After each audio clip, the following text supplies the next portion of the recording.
So I don't get it set up on the tripod yet, but we're still getting things together here. here. So I don't get it set up on the tripod yet, but we're still getting things together here. I have here. We do have an echo coming from somewhere. I don't get it set up on the tripod yet, but we're still getting things together here. I have here. I think it's coming from you. There we go. Yeah, we're just gonna go with the new link. I'm not sure what it is. Stream key is the same. Everything's the same. So I'll just push out this new link. Okay.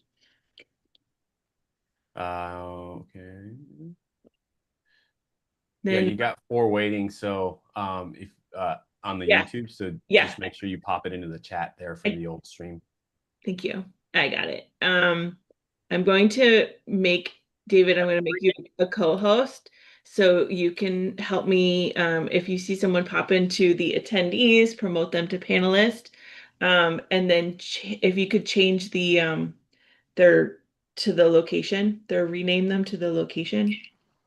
Okay, you got a list of the locations, and I could do that off to the side. Well, no, you gotta talk to him. Talk to Rick. I gotta talk to him. Okay. Yeah. I'm a little behind the times here. I know one of them was an Elkhart, and that's Anne's build. Yes, I need to focus real quick, so I'm gonna shut my video off for a second while you guys please help me out with this. Thank you. All right. Can you hear us in Muncie? Yes. Muncie. Yep. Laura, I got it. Go do your thing. David, I'll try to chat to you. Okay. Where each of the builds are. The team Rubicon Classic, that Muncie. That's Muncie. Yep, we got you just fine. If you could just I think the camera's pretty good. Sitting where it's at. Hang on. It's a good hop along. Did you call for? All right, here you go. Heavenly Father, we come to you today. Thank you for the time to spend working on this ramp. Pray to give us safety. Bless the family that we're working for. And Lord, may we work out the plan of arrangements of this grant. I pray that you'll give us the wisdom to get it complete. I thank you so much for all of this. Pray this all in Jesus' name. Amen. I picked up a prayer on audio, but I can't see where that one was coming from. That was interesting. Let's see here. Ordained minister. All right. Okay. 57 inches. Oh. All right. Yeah, pop. Okay, that's where it's coming from. We're just going to mute that while he gets set up. Okay, so this is Elkhart. Change that one. All right. This one here is Muncie. I'm just renaming the builds now. Okay. So we're gonna get this one. Rename it to Muncie. All right. All right. Let me go through the list here, and I'll see if I can't get you locations on these. All right. Mike's where? Mike is Madison County,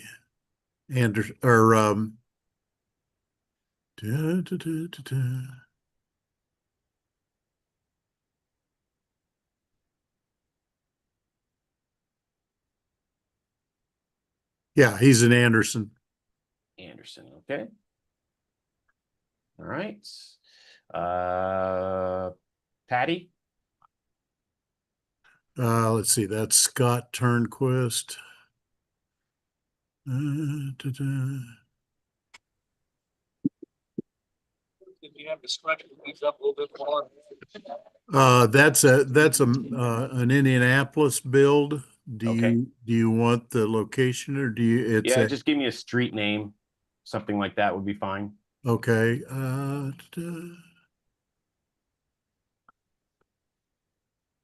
that's on South Lyndhurst.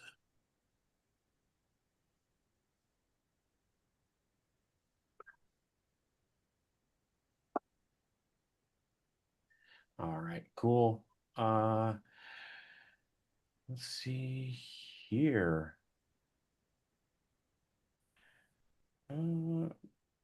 Okay, Richard, looks like we got you on, just maybe your camera's not on. All right, Dave Roll, where's he at?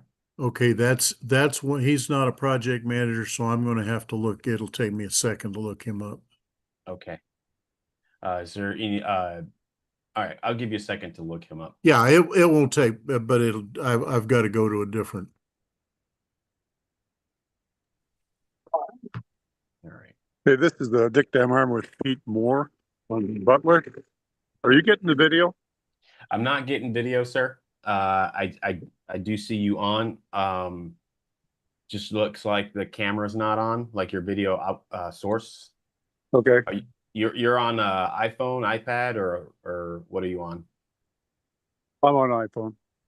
Okay, so should look something like a camera, I believe, on the bottom left, right next to your microphone.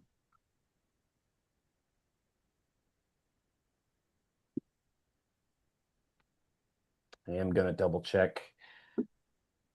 I've got a previous video here Okay. that I did when we got this all set up. So let's take a look here.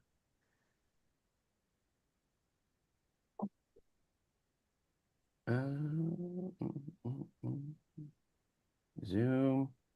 Okay. You did the hard part. You got in here. Okay, yeah, your video's coming through now. Okay. So that is perfect. Are you set up on like a stand or a tripod or anything like that? No, I'm just gonna hold it for a little while. Okay. If I could ask you to turn your phone sideways, and it'll change that aspect ratio. It should, let's see. That's not rotating. That's interesting. Yeah, you just hold it how you had it before. Yep. Okay, Richard, that is perfect. Yeah, if you're gonna hang out for a little bit, that's I'll sit it down. quite all right. Okay. All right.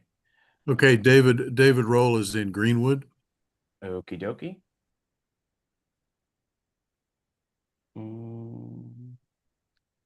Edit here.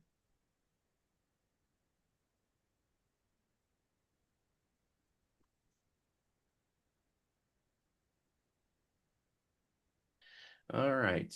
Oh,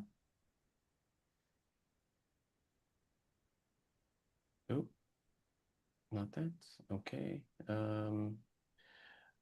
Where is Jennifer? Last name? Armstrong.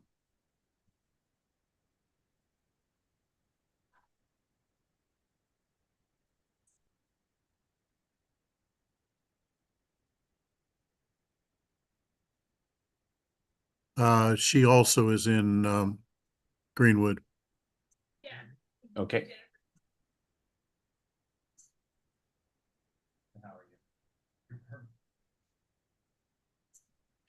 Okay. Yeah, I'll probably be quicker at this, David, if you just give me the last name of the person on the phone. All right. Let's go with Nisley. I'm pretty sure he's in South Bend.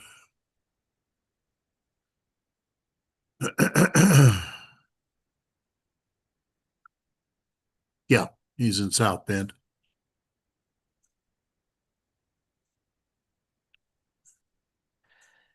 All right. And then we just have Dan Meyer. What was it again? Dan Meyer. Damier. Sorry, I misread the first M as an N. DAMM. MM. Okay. And let's see. He's with Pete Moore. I have to go back to the other file.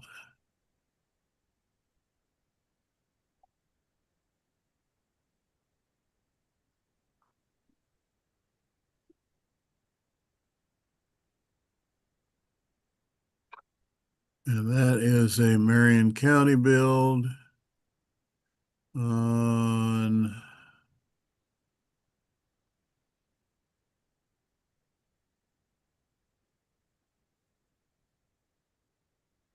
South Brookville Road. Okay. It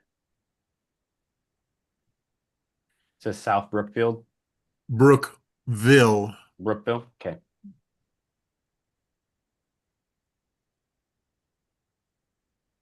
All right, perfect. Okay, we're all set. So, all right, we've got all the locations on there. I'm monitoring the chat here from the YouTube feed, and we're live on YouTube. So, looking good there, and I see one person in the chat there, so we've got somebody here. Thank you, David and Rick, for your help getting this set up. Yeah, the little bit of a issue with the link really kind of sent me for a loop there, but we are streaming live now. Oh, we got Mark in the coming in as a panelist. He's going to share his video too. Mark, let's see, where is Mark? So JC, I don't, do we have him down as a, he's on one of these builds. Anyway, hi Mark. I just wanted to share with everybody our fundraiser that we're doing today, our day of fundraising. Just thank you so much to Jan Edmondson for your support. Jan just shared with us All right. a very generous donation. I'll drop the link to donate in the YouTube chat. Feel free to leave a comment or any questions. Hi, Mark. Hey, how are you? How are you doing, Laura? Good. Which build are you on today? The one in Elwood, Indiana. And He's in Elwood. So I need some help. I've got a tripod here. Okay. I got the video, but how do you get the camera to switch? Because it's the facing. I want the better camera on. Does anybody have a clue on that one? Or I just turn the whole thing around. If you tap the screen, Yep. you'll get like a little menu bar, and the camera with the arrows at the top should turn there.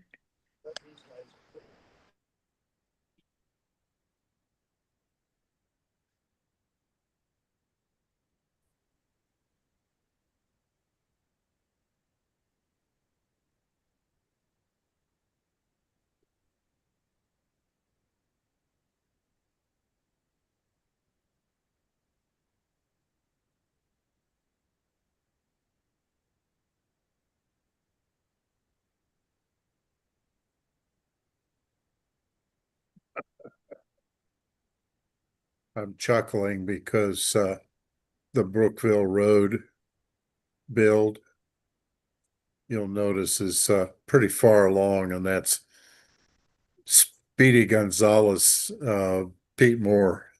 Oh yeah. He was probably there at 7 o'clock.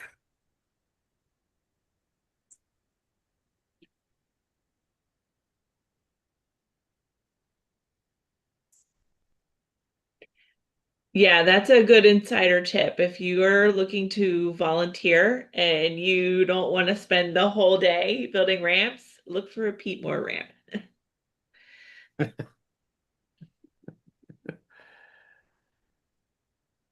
right. Look, looks like Elkhart's moving along pretty well too. Looks like looks like Mark has it set up, so that's good. Good. You're good, Mark. Thank you.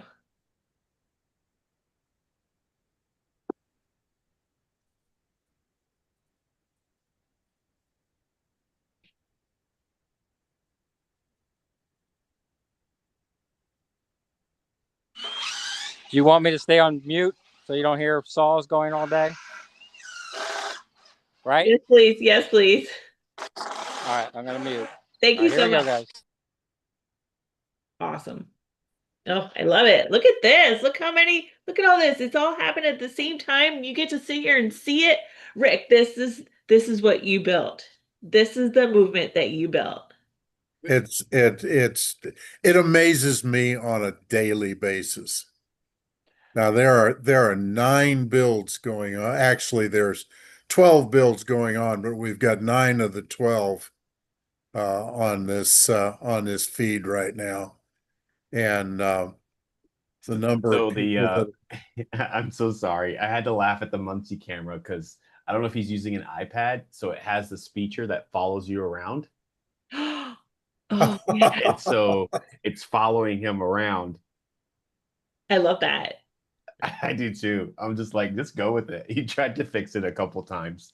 That's perfect. It's awesome. So 12 ramps being built today. Yeah, 12 ramps. That's going to bring us up to 20 some odd for the Ramp-a-thon week. And it just absolutely amazes me the energy and dedication of the volunteers to get out and get all this done. It's just amazing.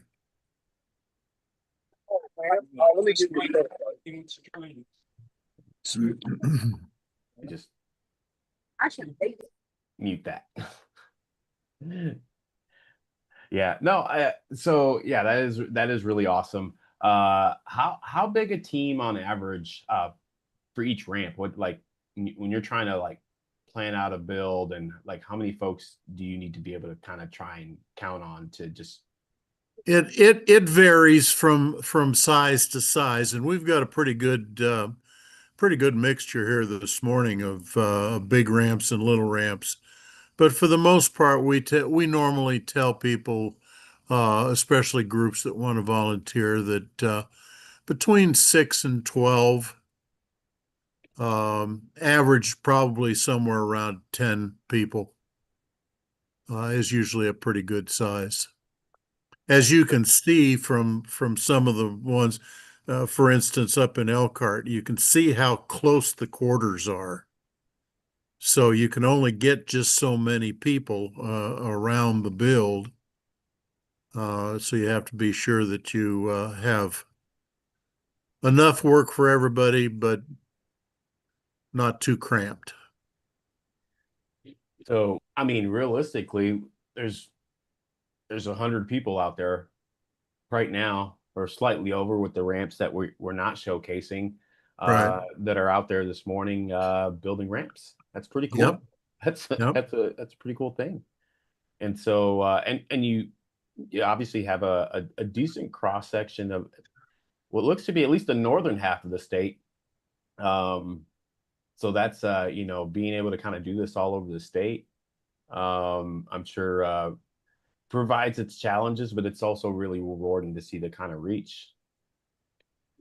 Yeah, it's pretty amazing. And not to make excuses, but a lot of our affiliates in the southern half of the state, and I don't know if there's a correlation between geography and philosophy, but a lot of the folks in the southern half of the state have a tendency to build during the week. So they've participated in Ramp-a-thon, but it was earlier in the week that that they were out there. So I'm not sure what that correlation is, but that's where the southern half of the state is. Oh, awesome. Yeah. And I know from experience that I've seen that, just about every corner of the state has some sort of saws representation, or there's been ramps built in just about every county. So that's a really awesome thing to be able to say. And so you said how many ramps this week for I Ramp-a-thon? think the official count is like 23. Okay. Okay, so 23 ramps, and on an average week, how much of an uptick is that versus a typical week? Oh, Um, that's almost a 50% increase. On a typical week, we'll build somewhere between 13 and 15 statewide. okay. So probably about a 50% increase. So talking about numbers of ramps and the effort behind that, what are we looking to build this year? Like when build season is done, right? And we're like, okay, we can't build anymore, right? Uh, what are we looking like in terms of trying to find uh, that line of demarcation, or what's the goal? Well, first of all, Indiana's winter weather is moderating quite a bit. And so, where we used to pretty much cut off in December and come back in March, um, to a limited degree, we're basically building all year round now. So, to answer your question, the last team meeting that we had this week, the operations people updated us, and we are on schedule to build 650. Wow, that's a big number. That's a really really big number, and having been organizationally adjacent for the past few years, and whenever I'm listening to Laura talk about like, hey, looking to build this many ramps this year, uh, 650 is as big a number as I've heard, and I think that's awesome. That's an awesome aspiration to get to. But like, what are some challenges as the organization continues to grow to try to get to that 650 ramps? Where do needs arise that you might need the community's help with? Well, first and foremost, we have the largest budget that we've ever had, a budget that absolutely blows my mind, coming from a background of trying to run the organization on $5,000. It's just mind blowing. But if you think 650 ramps with an average of about $1,000 a ramp, that's well over $500,000 just for materials. And so probably our biggest challenge is keeping up with the need for funding to keep the flow of materials going out to all these people. And you can see in the videos, in most of the videos, you can see this bundle of wood that each one has, and each of those bundles is $1,000 or more. So there's almost $10,000 worth of materials being consumed right here in front of our eyes. So probably the biggest challenge is keeping the funding flowing so that we can keep the materials going out to accomplish what we want to accomplish. And so we talked about 650 ramps this year. That's kind of like the kind of like what's on the horizon, and also that $1,000 average cost per ramp when it all aggregates out. But how much of a need is out there still in terms of just like the idea of, okay, we're looking to build 650 ramps. What's the backlog look like right now? Well, now see, you're gonna depress me this early in the morning. That's not I'm fair. sorry. I'm sorry. I'm so sorry. On December 31st of 2024, we had 337 people statewide. Keep in mind, that's for 70 counties. We had 337 people on our waiting list.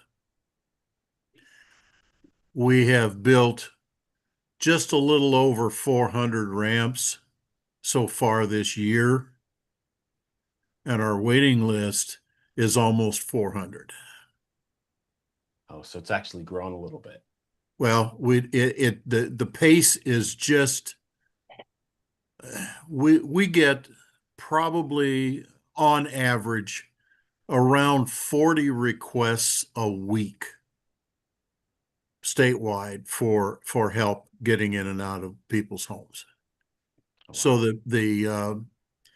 somebody asked me the other day, is there a saturation point?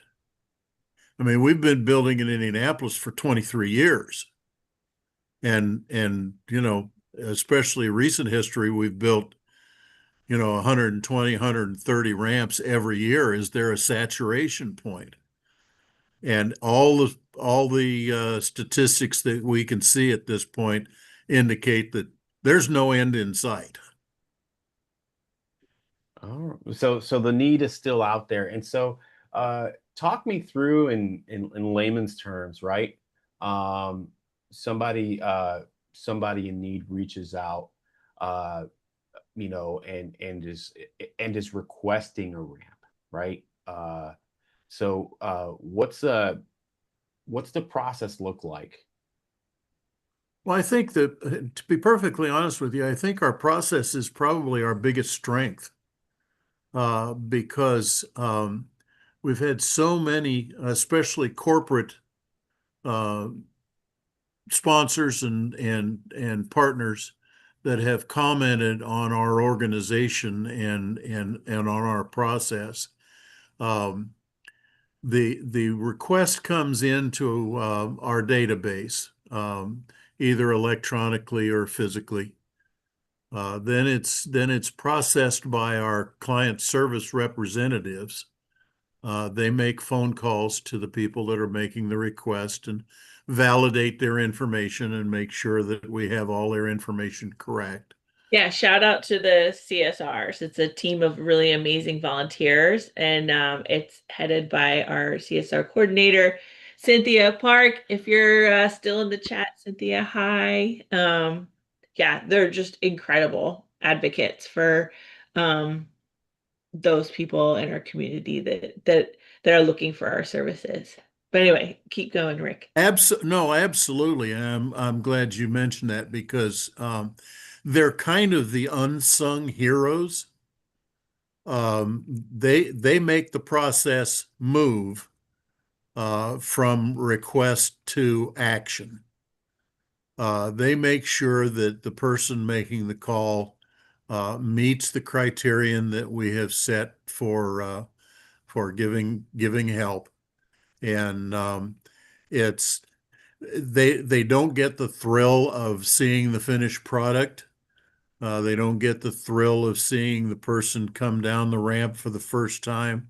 So they don't get a lot of reinforcement for what they do, but what they do is pivotal for getting this process started and moving along as expeditiously as possible. So no, yeah. Thanks for bringing that up because they're irreplaceable.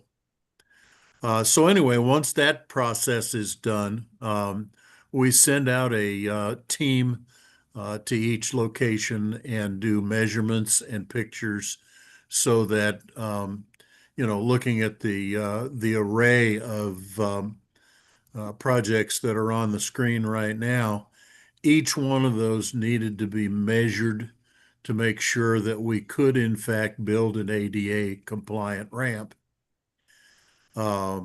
Pictures so that we can do the drawing and create the materials list and everything that is needed to do the process. I think some of these, I can't really tell from the pictures at this point, but I think some of these are prefabricated. We try to prefabricate wherever we can so that it's kind of like putting Legos together when we go to install. But one way or the other, we create the parts and go out and set them up. So it's a pretty smooth process, and it doesn't take long for our volunteers, even our new volunteers, to settle into the rhythm of the process. All right. I'm going to pivot here for a second because I want to take advantage while we have these builds going on and they're on the screen.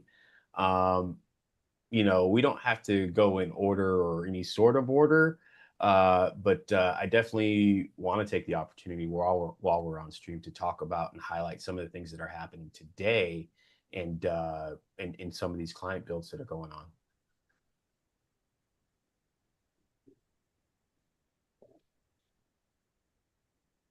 Before we get into that, let me just pop in here and give you a little update on our fundraiser. We've had an incredibly generous anonymous donation in memory of Lyle Pauly come through. If you haven't had a chance to give yet, our goal today is 5,000. We are starting out humbly at 263 today, but every gift matters. And as you can see, like your gift goes right towards building these ramps. Look at these volunteers in action. We need the materials, we need the support to continue and to make sure that we're able to meet the need out there that Rick was just talking about. So I've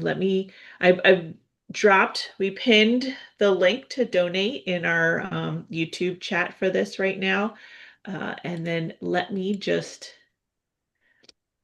I'm going to see if I can share this as my background like we did last year. Can you see here? Yeah, it looks good. Yep. So here's our Ramp-a-thon. So you can add any size gift you want, and if you want to leave your gift anonymously, that's wonderful too as well. You can share us a note if you want to donate in memory of or in honor of someone or a ramp or anything, a certain crew that you're a big fan. If you're watching and you're a big fan of our Anderson crew or our South Bend crew, like this is your chance to give them a little shout out. So make sure you click that link in our chat and show us some love. Thank you. Well, and as a quick follow-up to what Laura just said, we are meticulous when it comes to applying funds as desired by the donor. If you have a particular love for South Bend or Greenwood or something along those lines, we are very meticulous in making sure that those funds are applied. We always love to have funds that are unrestricted and can be used as we need them because there are always areas of need that aren't being funded. But if there's something in particular that you want your donation to go for, we can certainly make that happen. All right. So with regard to the bills that are going on right now, if you look at Greenwood is, well, actually both Greenwoods. You see that in the foreground, there's big pile of wood. So that means to me that both of these are what we refer to as stick builds, which means they're building the parts on site and putting them together as they build them. So this is a little slower process than, and I'm not seeing, Brookville Road was a prefabbed build, and they're probably going to be done in about 35 or 40 minutes. Now they got an early start because that's Pete's build, and Pete likes to start early and beat the heat. Plus the fact he's got a crew that's about as expert as anybody we've got. But it's also a prefabricated ramp, so it's putting pieces together rather than creating the pieces on site. So Elkhart's moving along very nicely. And from the evaluation that I did yesterday, all of the sites are well subscribed, so we're not short of volunteers. Everyone has wanted to be a part of the Ramp-a-thon activity, and we're thrilled to death to have that happen. So I think we're moving along pretty nicely. Yeah. I think this is a great chance for our volunteers and, supporters that maybe are big fans of SAWS and have tried to communicate what SAWS is and what it means and the mission. And like Tim's always saying, we got to get somebody on a build. But if you can't get somebody on a build, how do you really, in words, share what SAWS is? And I think this is a close second to actually, being there. To be able to see the heart of the volunteers that they put into this. I mean, you're seeing them out there, they're toiling. They're toiling in the name of just helping one of our neighbors have a better life, have a better daily existence. And it's incredible. And then when you actually see it here live, I think it has a big impact. So hopefully our volunteers got a chance to share the live stream with their friends and family. If you check your emails, I sent out a new link. Apologies, deepest apologies that our previously shared link, we had some technical issues, so we're here at this new link. So if you're watching with us, I really appreciate you sticking with us. But we will definitely, after the live is over, make sure that this is published onto our YouTube. So if you didn't get a chance to watch us live, maybe you're watching us now in the future. And we're just really grateful for all of our volunteers here. So we got Muncie back. They had a little issue there, but we got them back. Muncie, that build is being live streamed by Tom Vlasic down there. They are in Delaware County. And for our client, I can get them client information, but it's a Team Rubicon build, which is really cool. We've had several builds with them. If you're not familiar with Team Rubicon, they're a giant national nonprofit, and they have been helping us out in some of the areas where we've been struggling to find volunteers to serve our clients in need. And Team Rubicon has really come in clutch for that. So thank you. And I really appreciate them jumping on the live stream too. And I did want to piggyback off the volunteer statement that, I've heard it before. You don't necessarily have to be a master craftsman to get after this and do something for your neighbor. Am I right, Rick? Oh, absolutely, and I appreciate you bringing that up. When I talk to groups, I always try to emphasize the fact that there, I'm living proof that there's absolutely no skill needed. It's a we put everything together with screws, so you don't have to worry about trying to hit the head of a nail. Um, if you can pull the trigger on a drill driver, you can help build a ramp. We have experienced people that come out and lead these builds.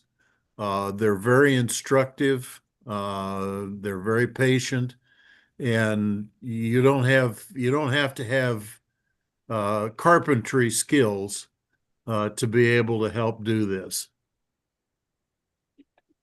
And that's pretty cool. So maybe your maybe your wife is got a honey-do list that's going to require some saw work and some drill driver work, and you're like, I'm not sure how to use this stuff. Or you're a wife that wants to surprise their husband by redoing the cabinets yourself. If you want to go out and you can get an apprenticeship and help some folks at the same time, if you get out there and volunteer. So just to show that there are ways to kind of multiple ways that you can that you can help your fellow neighbor, and and being able to work in a team environment is really, really cool, right? So all these folks at the end of their builds, they're going to look and they're going to see something, right?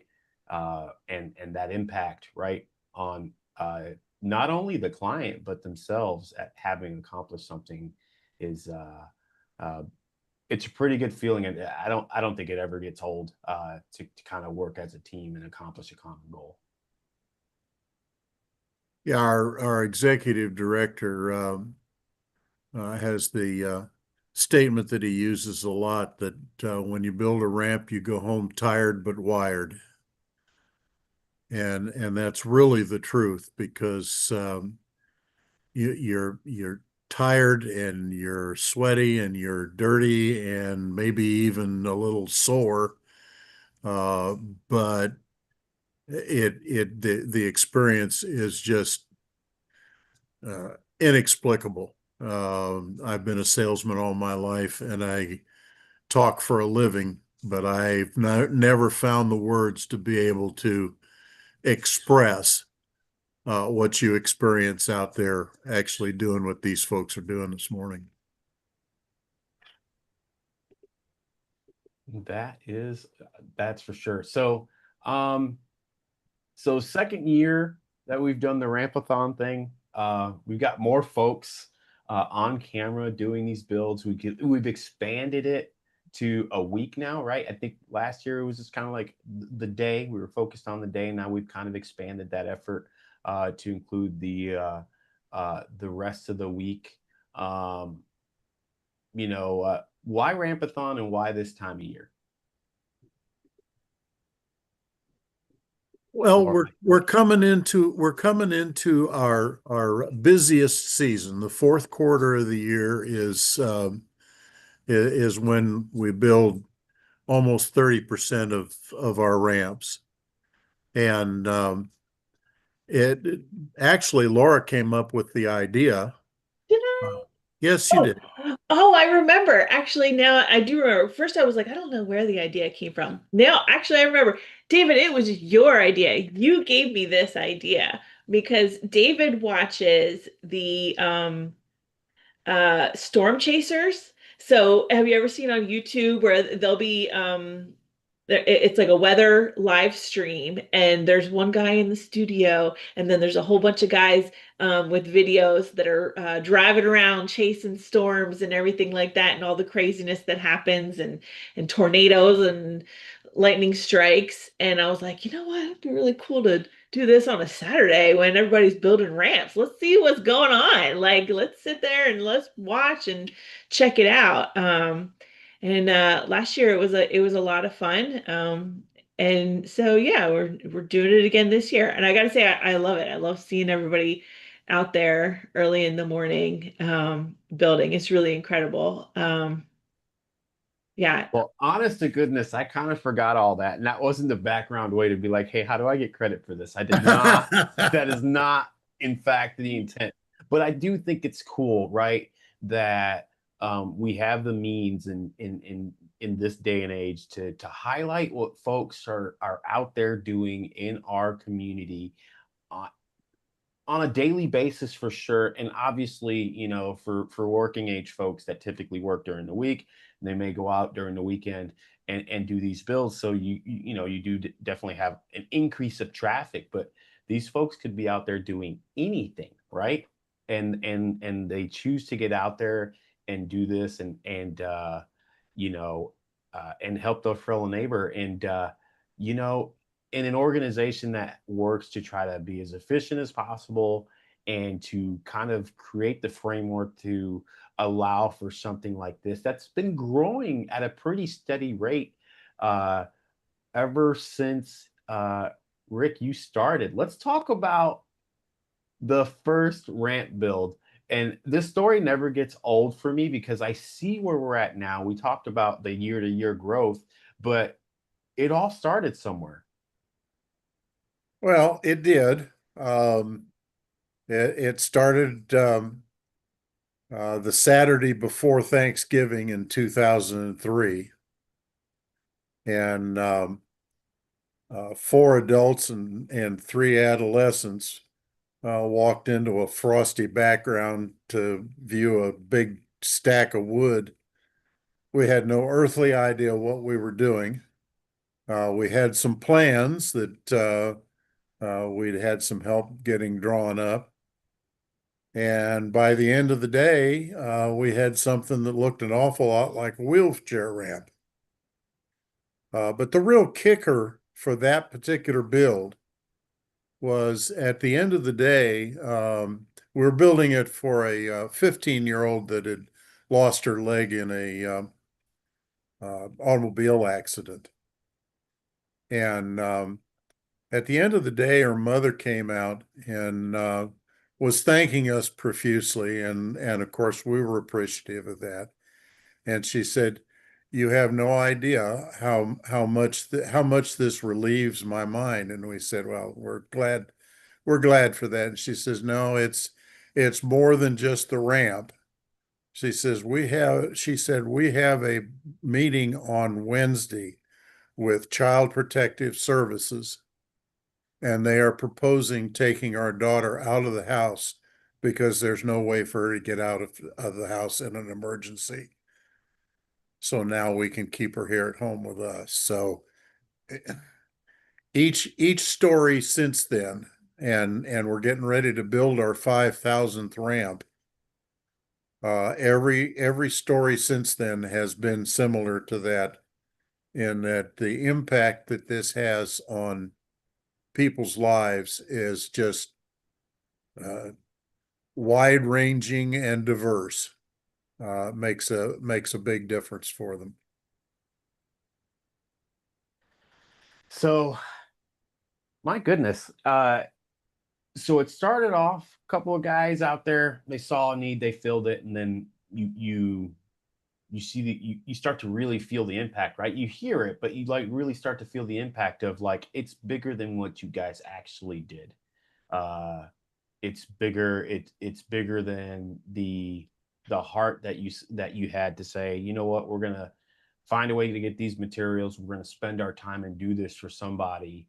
And then you really start to feel the impact of what that is for somebody. You talk about, we're almost 5,000 ramps later, and we'll get to the 5,000th here in a bit.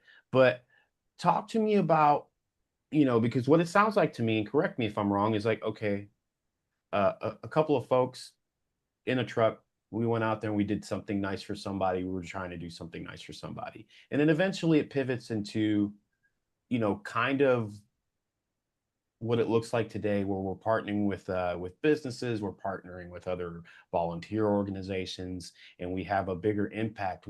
At what point in the evolution of saws, right, as it continued to grow, did that kind of pivot from what you started with to kind of what it looks like now? Well, I'm not sure that I can put an actual date on it, but in 2008, we got a request, and by the way, it took me 3 months to find our first ramp build. We have never, in the 23 years we've been doing this, we have never had to go looking for a build again, as is indicated by our backlog. But in 2008, we got our first request outside of Marion County. And I think that was kind of the turning point, because from there, between 2008 and 2010, we went from basically Marion and Hamilton County to serving 16 or 18 counties around the state, just by word of mouth.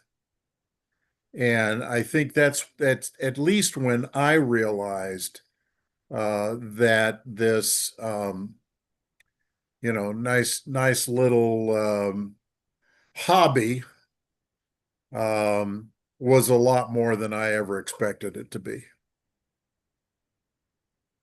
Okay, so 5 years later, approximately, and obviously you can't pin a date, but that's really when you started to feel the impact of like this might be something a bit different than what the original intention was, which is I just want to do something nice for my neighbors, right? And I want to get out there and do something nice. And there might be a few other folks that feel the same way.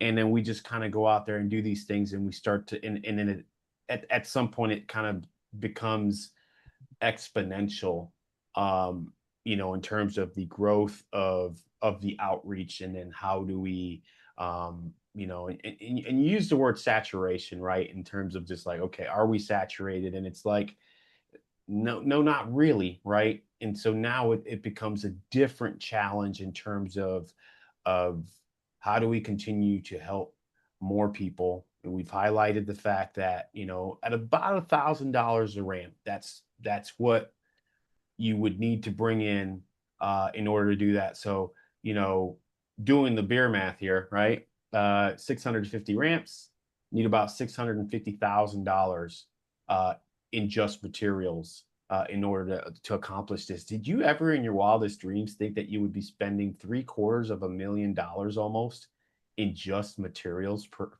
1 year? To be perfectly honest with you, David, is absolutely mind-boggling to me. We started off at Second Presbyterian Church here in Indianapolis, and they funded us. And the second year, they funded the build that we did in 2003. It was the only build that we did. In 2004, they gave us a budget of $5,000. And we built 6 ramps with that and had money left over. So the concept of the kind of money that is needed now is just no. I never dreamed. I didn't dream that we'd have an affiliate in Arizona or an affiliate in Virginia. We have interest from organizations in Illinois and Ohio and Kentucky. It's a need that and I don't mean to throw stones by any means, but when ADA was passed 30 some odd years ago, it's a need that was completely overlooked.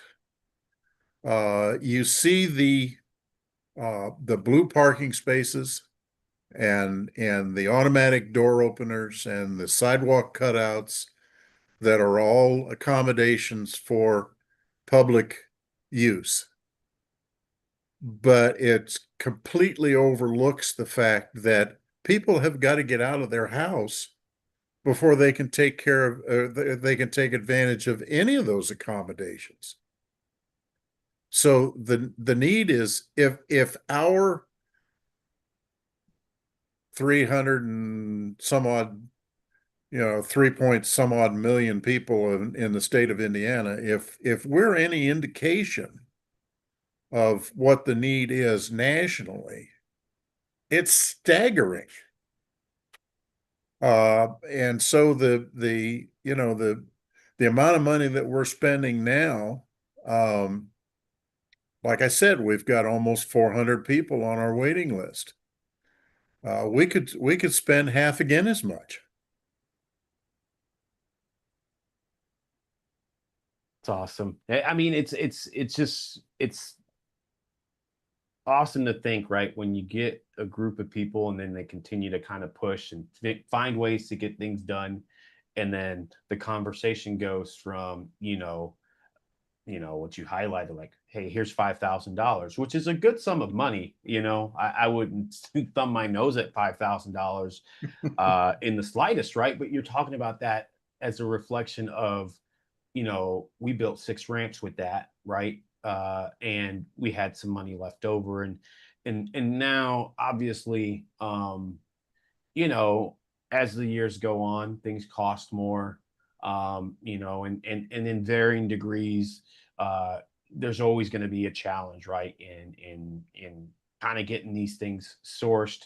Um, the good news is that if you guys need it, then that means that there's a purpose to what you're doing, right? Versus, oh no, we're all good on clients and we're all good on money. That doesn't, but it shows a need and it shows an impact as word gets out there, that says that you guys are out there and looking to do this for people. And I feel like a lot of times it's just the tip of the iceberg, right? Um, and it's only how many people have actually discovered saws, right? And shared with somebody that's discovered saws. You talk about 3.2 million people in the state.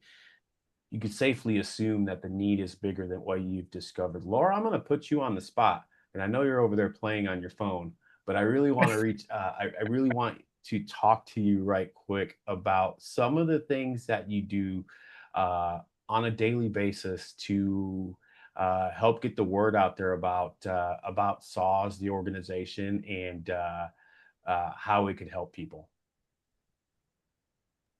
On a daily basis? Oh, David, I mean, that is just such a broad question. I mean, we are always reaching out. The one of the things that I prioritize is trying to connect with people that where they are. So it's not just about, throwing a billboard up there and hoping that, people see us, but because once you've been touched in your life by either someone that you love or yourself dealing with some sort of inaccessibility, especially when it comes to mobility or just being able to get around, that's when it really clicks. So and those are the people that like we can have a conversation with, and we share our mission, and we can they really understand how important it is to uh make sure that we're creating accessible spaces in this world so that everyone has the freedom to just simply like live their life. And unfortunately, there's just this trend right now that the homes that people are living in are not built for, the situations where we're continuing to, people want to age in place. My grandma, she wanted to stay in her home that she built, that she lived in for, you know, 80 years. And that's absolutely valid. And if it takes, a team of volunteers coming out for a few hours to build a ramp, that seems like a really small hurdle. So if we can just, get together with everyone that really understands the mission and kind of make it happen. And that's what you're seeing here today with these live streams. This is so cool. I did want to kind of focus on the Brookville one. I know we're wrapping that one up a little bit. Don't want to, be too public with people's personal information, of course, but I think we can share that the client that's receiving the ramp down there in our Brookville Indy window that you'll see, they previously had a ramp that was very unsafe. It was super dangerous. All right. So that's another thing. So it's like when you're using a wheelchair, it's on wheels. So ADA requires that a ramp has a slope of 1 foot to 1 inch, but a lot of times the ramps aren't built with that in mind at all. And so if you're on wheels, the slope of that ramp can really affect the safety of your travel. And it's essential for, you know, um, our ramps that they are safe, they're quality, they will last, and that our clients can count on a saws ramp to support them. And so that's what they're doing down there in Indy. We have someone who's experienced some limb loss, and they are in a wheelchair, and they've as a mobility device, and they've been experiencing like a really dangerous, unsafe ramp. So Pete and his team have gone out there to very quickly build them a safe access for them to come and go freely, which is just, basic. Everyone deserves that. Um, yeah, thanks, David. Thanks for putting me on the spot. No, the question was really, where can folks get in touch with Saws at? Oh, okay. All right. Our website, sawsramps.org. Obviously, saws ramps, saws ramps. I don't know where we got the name saws when we're servants at work. Our nickname is saws. But our handle on social media is at saws ramps for both Instagram, Facebook, YouTube. If you're watching us on YouTube, you know that now. And then we're also on LinkedIn. So you can find us on LinkedIn, saws ramps, or search for servants at work. If you're more in that corporate team building space for sure. But we're pretty active on Facebook. We found that a lot of our audience likes to hang out on there. We're hanging out in the community chatter groups and posting to our stories. So if you're coming to us from Facebook, hi, thank you. And then you can always email us. So our general email is admin@sawsramps.org, or if you need to get in contact with me about anything promotional wise, lbelko@sawsramps.org. But you can find all that on our website. We have a really amazing team helping us with our website. We're currently undergoing a project to increase our digital accessibility online, talking about color contrast and being able to people to better use screen readers and keyboards and things like that to be able to access our website. So I'm really excited. We'll have those updates coming soon. Yeah. So that's us. We do come out, we do presentations. So I know Rick has done this a million times. Rick is an amazing uh speaker, and he'll come out and he'll do like a presentation. Tim has an amazing like presentation that he does as well to share our mission with groups or congregations or what have you. And then if there's you know what else we have going on? I totally forgot about this. Volunteer appreciation. I've been meaning to mention this, David, and I keep getting distracted by your yapping. But so I've got my saws travel mug here right now. This was a volunteer appreciation um giveaway last year. Our volunteer appreciation this year is on October 18th. It's going to be at the Northview Binford campus in Indianapolis. Really looking forward to this new venue and seeing everybody there. We usually have an event about like maybe about 100 people or so. We get together for dinner and chit chat. We have some trivia and games and everything like that. It's usually pretty fun. David, you've been to the one last year, right? What was did. what was your impression? I just think it's awesome that the organization kind of recognizes the effort of its volunteers. I think it's really cool to get everybody together and just kind of celebrate, not so much, hey, I built this many ramps or I built this many ramps, but, really talk about the fact that you built one ramp at all, right? And that you like to come together and, whenever you're doing something, it's always nice to know that you have reinforcements. And so it's always good for an organization that really heavily, right? Like you can't do it without volunteers. There's no way. Um, you know, to be able to kind of take time to say, hey, we another year under our belts, and it really kind of celebrate each other, right? And for the organization to really thank its volunteers. Um, I don't know how many people are in the volunteer hub uh, versus the number of like full-time staff at SAWS, right? And so like the staffing level on a day-to-day basis at SAWS versus the number of volunteers, and I'm sure that it's a extremely exponential ratio, right, of volunteers to um, to an employee that works for SAWS. And so that just goes to show that the volunteer effort is extremely important. And we talked about the growth of the organization. It's absolutely impossible without volunteers. So, to kind of see them there and having been there last year and seeing everybody there, I think it's really cool. It was a really cool function, and I definitely enjoyed myself then, and it was nice to see everybody kind of be celebrated and lauded for the things that they do. That's a really good point. Like we have a staff of like 5 or 6, Rick. And our volunteers, they range throughout the year. Our active volunteer base between 3 to 1,200 people. At any point are active in our volunteer base, building throughout the state. And then, of course, we have our affiliates in Virginia and Arizona.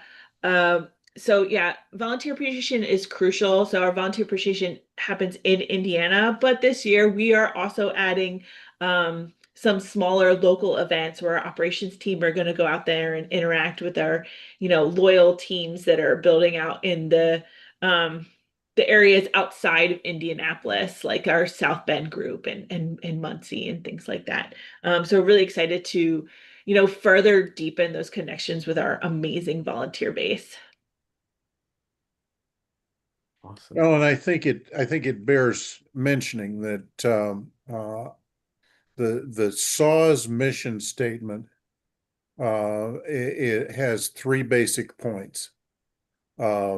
First and foremost, we want to demonstrate God's love in the world. Obviously, point 2 is we want to get these people back their freedom and their independence, and sometimes even their dignity. But equally important, and equally important from the standpoint of our planning and process, is we want to make sure that each and every volunteer has an opportunity to benefit and enjoy the fruits of their labor. So we try very, very hard to make sure that every volunteer experience is as fulfilling. I've had volunteers tell me that their experience with building a ramp was life-changing. So that's what we aim for, because like you said, without the volunteers, the 6 of us can't do much of anything as far as building 650 ramps. And so that's amazing. So you talked about, it can fluctuate throughout the year anywhere between 300 volunteers. So even at a ratio of, you're talking 50 volunteers for every 1 employee, right? And then if you magnify that all the way out to 1,200, now you're talking 200. So 200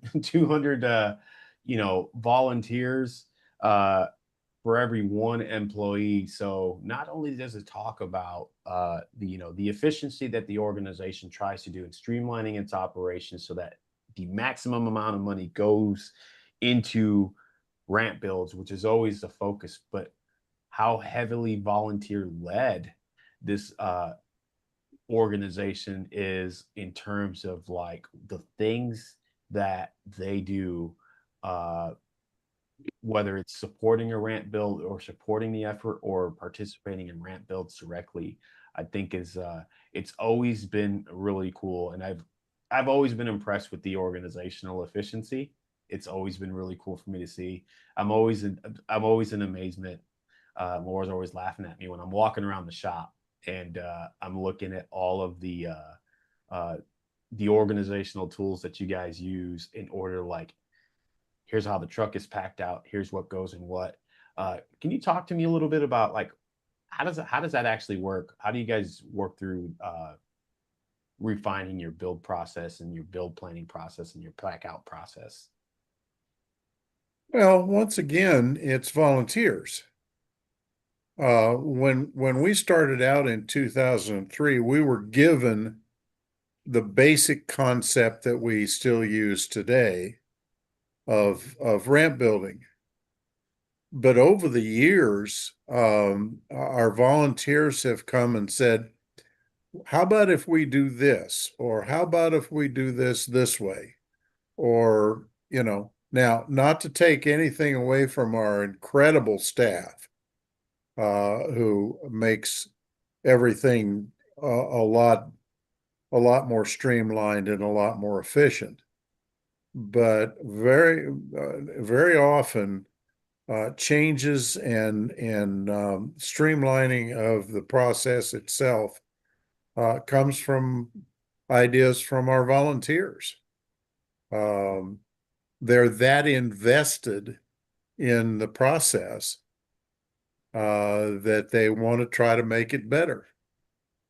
Now, it's not always the case, but the involvement and the commitment is always appreciated, and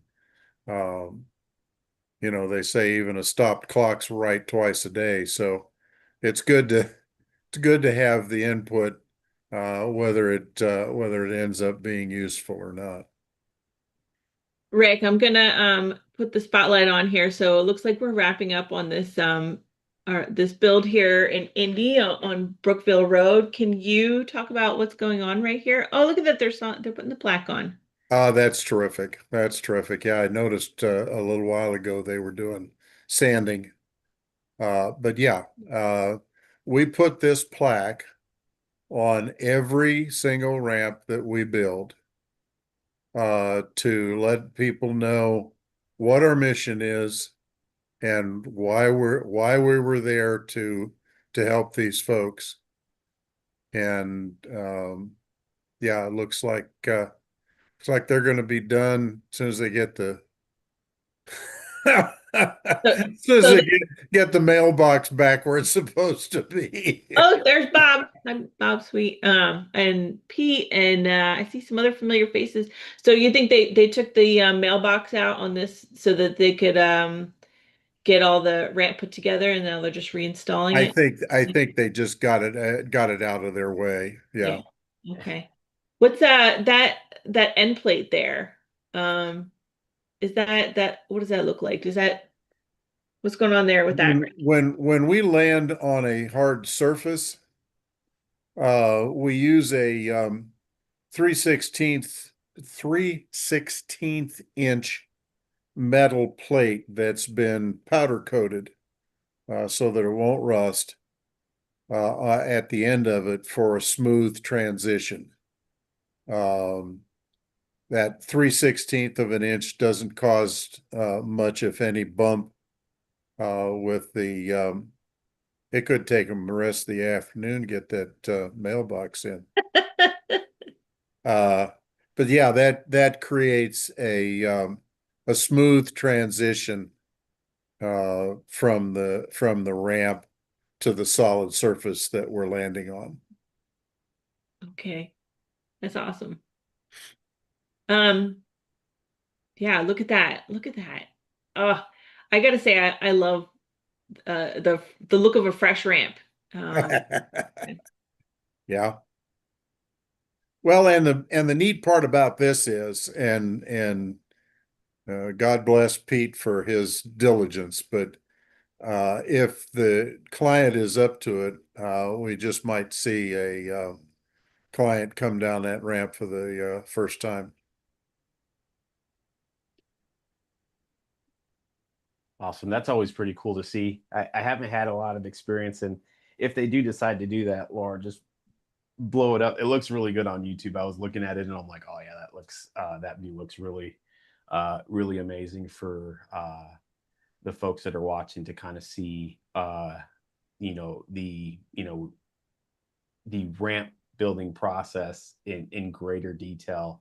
And again, not having to have tons of experience, right? To do this. If you can, what is it, Rick, with the finger? If you can squeeze or trigger finger. Yeah, if you can pull the trigger, you're in business. So that's something that's always kind of stuck with me when you've said that previously, and so it's really cool that we've got ramps in all stages of the build.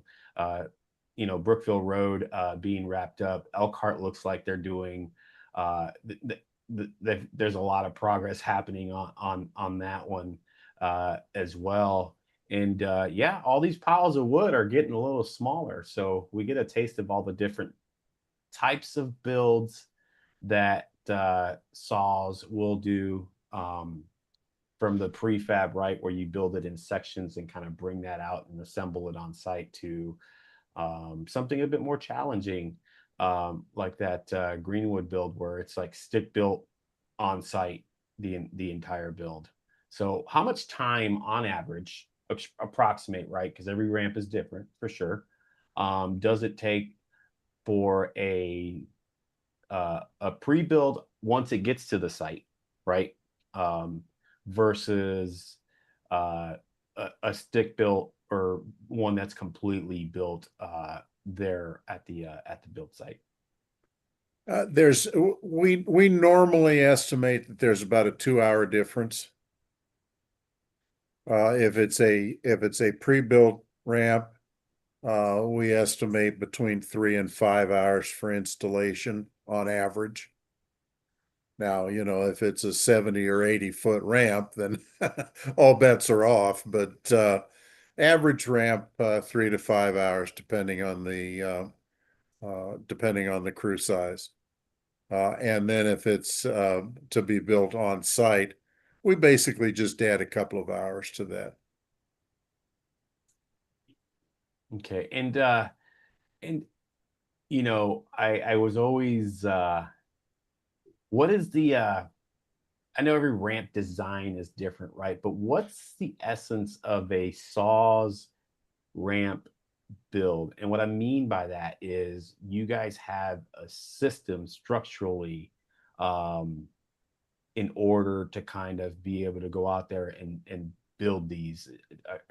You're not digging into the ground, like, so talk to me about that a little bit, because I think it's actually really interesting, so that you guys can go out there and build these things, and do it in a variety of different localities. Well, I think once again, this is volunteer centric. Nobody likes to dig. As our executive director's fond of saying, we're called saws, not shovels.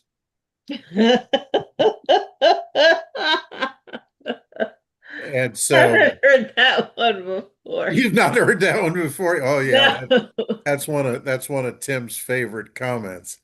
But yeah, no, it's the original group was a group from a Presbyterian church in Fort Wayne, Indiana. And they had a retired civil engineer that created this design.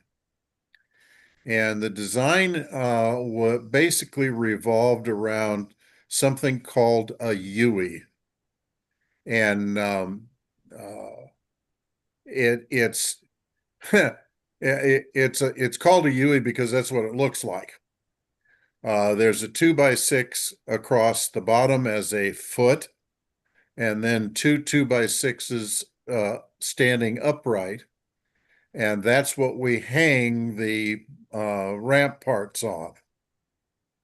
But that sits on a bed of pea gravel on the surface of the whatever surface we're landing on or working on, and that allows us to build the ramp a lot more quickly and a lot more efficiently. But even more important than that is we can then go back, and if it's no longer needed, we can take that ramp apart and use the parts elsewhere. Assembling with screws facilitates that, but the UE configuration means you don't have posts that are stuck in the ground. So it's a very efficient and effective way of building. All ramps are pretty much element-wise the same. The ADA requires a 5x5 platform for any kind of turn. They require 36 inches of clear passage.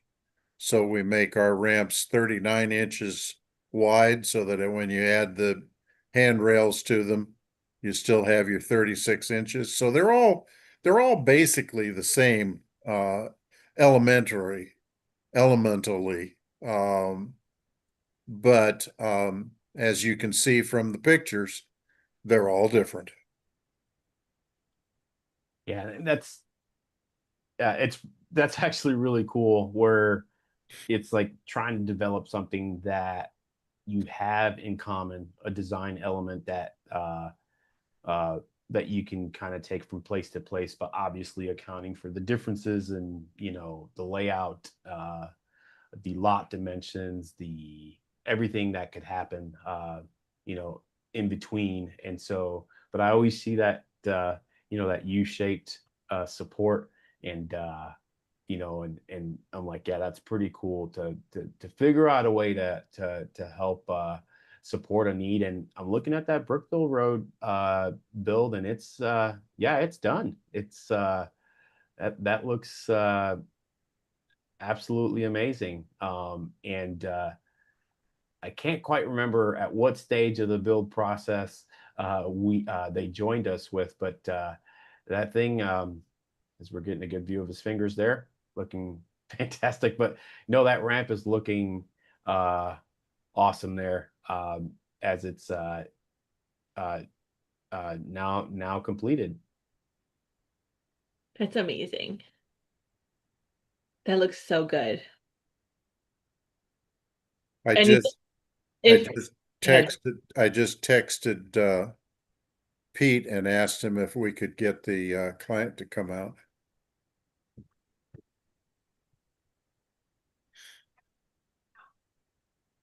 Yeah, that's our super crew.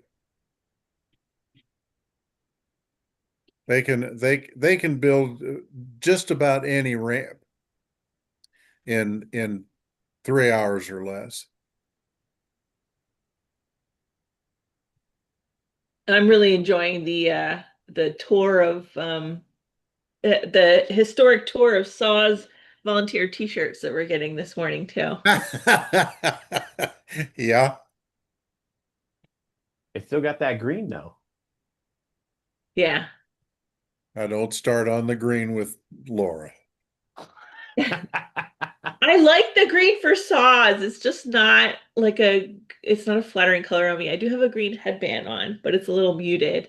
I think I want to point out Bob Sweet, he's wearing the black Saws t-shirt. I believe that's likely something that he got off of our Saws store. It's on our website at sawsramps.org/store. You can order custom Saws gear if for some reason you want something special or specific. We do offer that for our volunteers.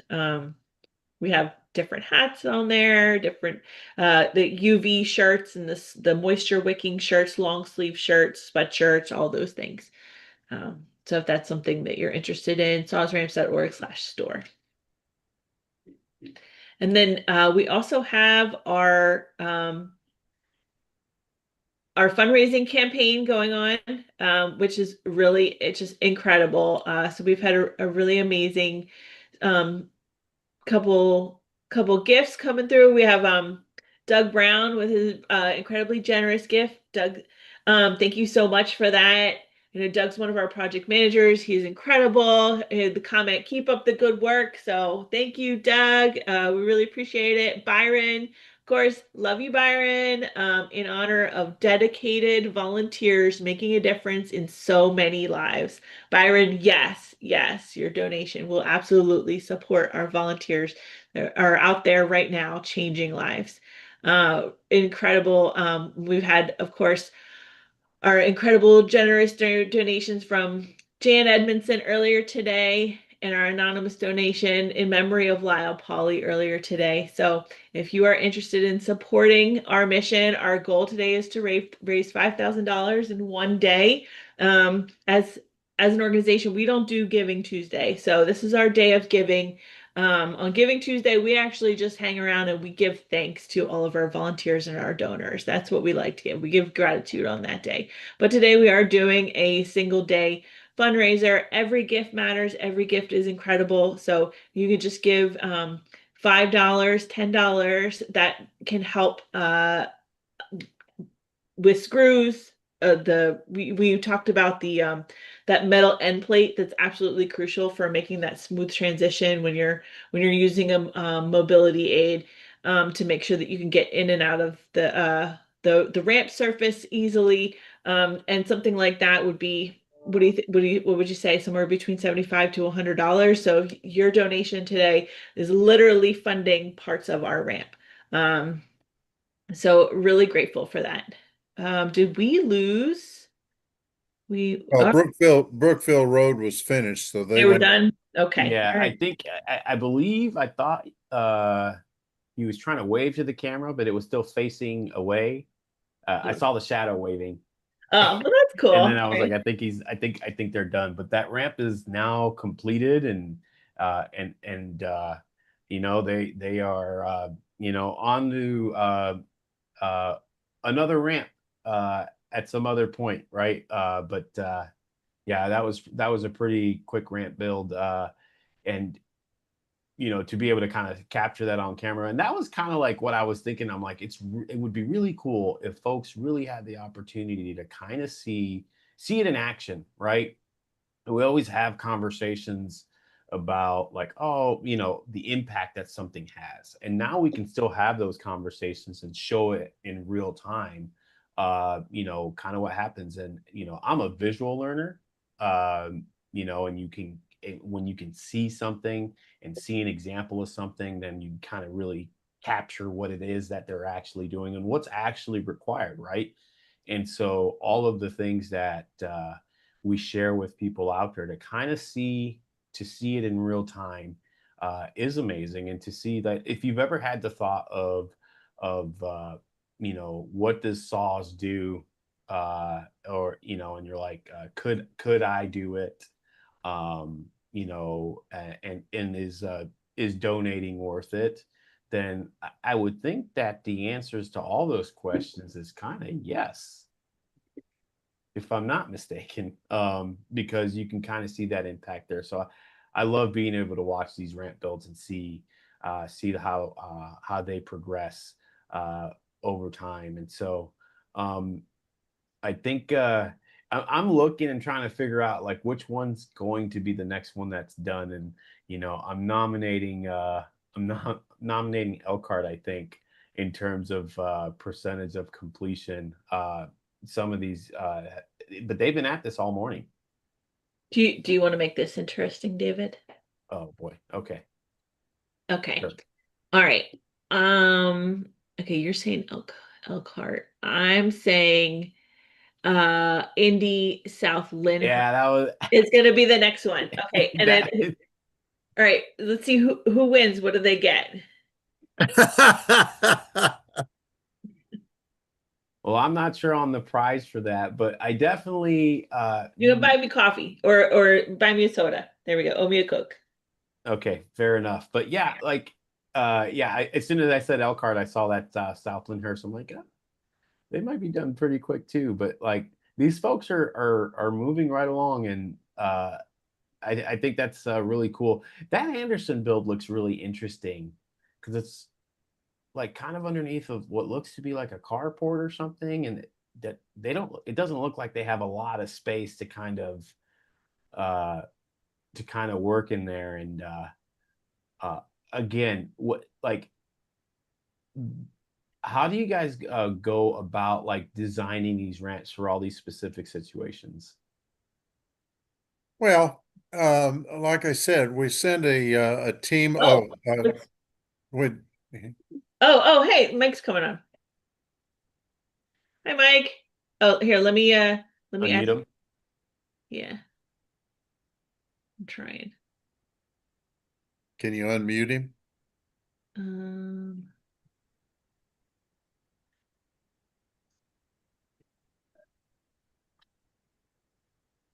I don't know, my right click isn't working.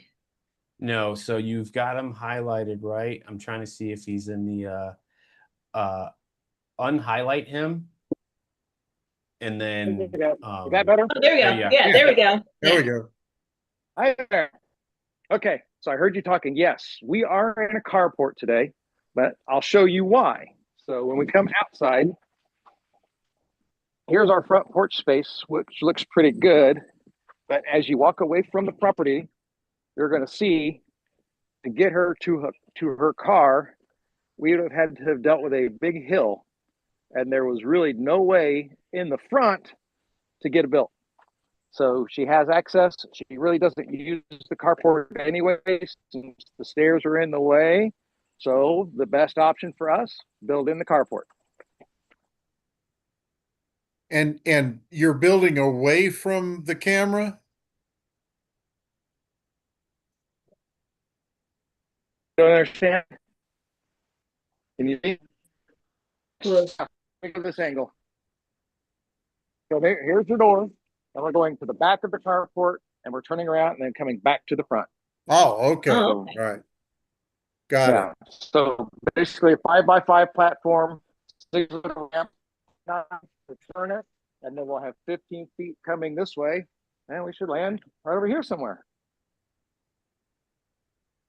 it. Cool. Oh, awesome. All right. I heard you talking. I thought I can highlight this since we're in here now. It's so cool. I'm glad we got to Yeah. see it up close. Hey, if there's anybody Yeah. in the chat that wants to see any of the other ramps up close, let us know and we'll zoom in on them. Or if there's any Okay. questions, if anybody has any questions, Mike's got his earpiece, so we can ask him. Thanks, Yep. Mike. I'm gonna get back to this. You're welcome. Let me do a little pitch here if it's okay. We talk about volunteers and we talk about the experience and everything that goes along with it. And the one that on Brookville Road that just wrapped up and finished.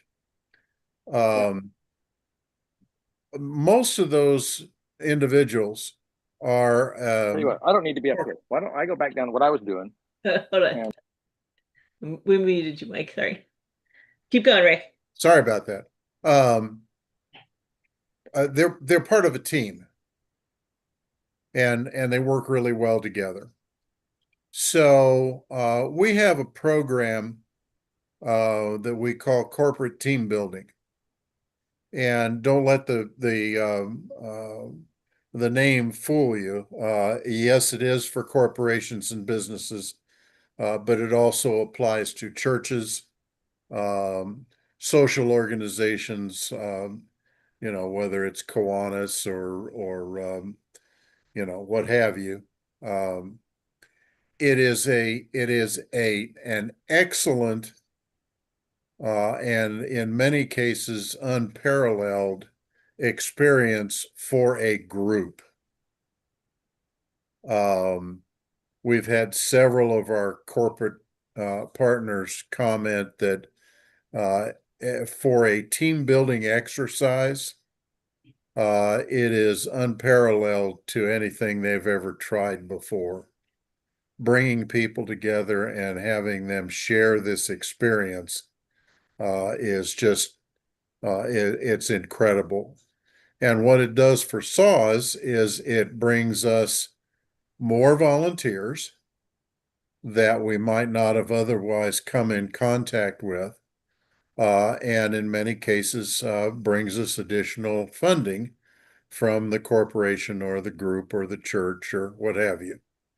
So, if anybody's listening and watching and you have a church or a corporation or a social group that you belong to that you think might be interested in it, let us know.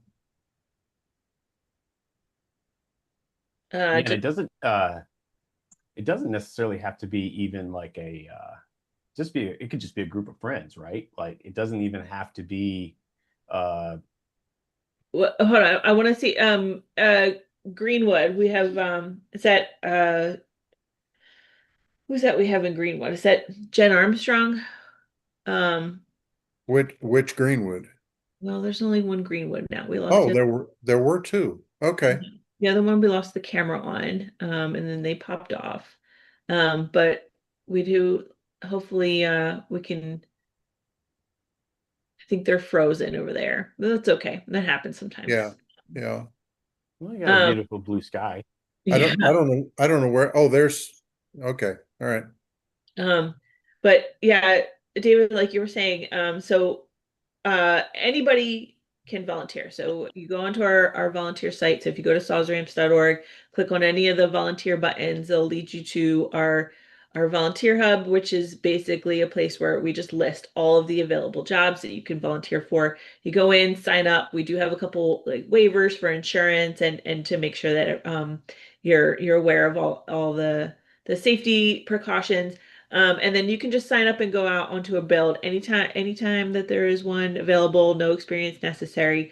If you want to get a group together, you and a few friends can go and volunteer. Usually we have teams about like 6 to 12 on a ramp, depending on the size of the ramp and the group. But if we're talking about team building, where we're going to have a larger group, say about like 10 to 12 people, we do ask that they sponsor the ramp so that they donate to make sure that and then when we're talking about then we have programs where we'll bring in opportunities for promotion and things like that. So our larger corporate partners, they will have their employees or come out and volunteer to build the ramp, and they'll sponsor that ramp, and then we'll also ask them to help us pay it forward and build another ramp that for some reason that they might not be involved in building, but and that really helps us to make sure that we have the funding and the support available to build ramps where the clients are and not necessarily just where the corporations are. So we have a lot of corporate team builds in Indianapolis, but as you can see, we have clients that reach out to us and they need help getting in and out of their homes from all around the state. And so having those that corporate support and those unrestricted donations really help make sure that we're able to meet the need where it is.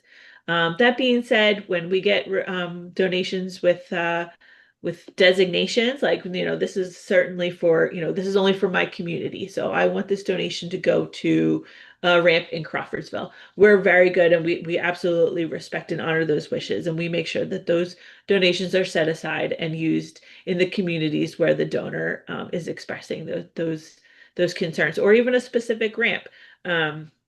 So yeah, we really support all of that, but our team building program really ensures that we're able to have the flexibility to meet our clients where they are, and that really is one of the large drivers of our mission. Let's see, do we have Greenwood? Are we there? We go. Ooh, all right, looking good there, Greenwood. Yes. All right. We got her set back up again. And I just want to real quick again. Let's see, I'm going to share my my window here. Okay, so we have our Ramp-a-thon fundraising campaign. Okay, we're up to 567, 10% towards our goal. Very exciting. Give if you can, anything helps. We received an amazing donation from we had anonymous, so you can elect to share your name or leave a comment if you want. Doug Brown, Byron, another amazing anonymous in memory of Lyle Polly, Jan Edmondson, another like committed, dedicated supporter of Solace. We love you, Jan, and of course our ED Tim, just really just incredible support. Thank you so much. The link to donate is going to be in the comments. It's a pinned comment right there. Just click and whatever you can to support us. We really help, really appreciate that. So thank you so much.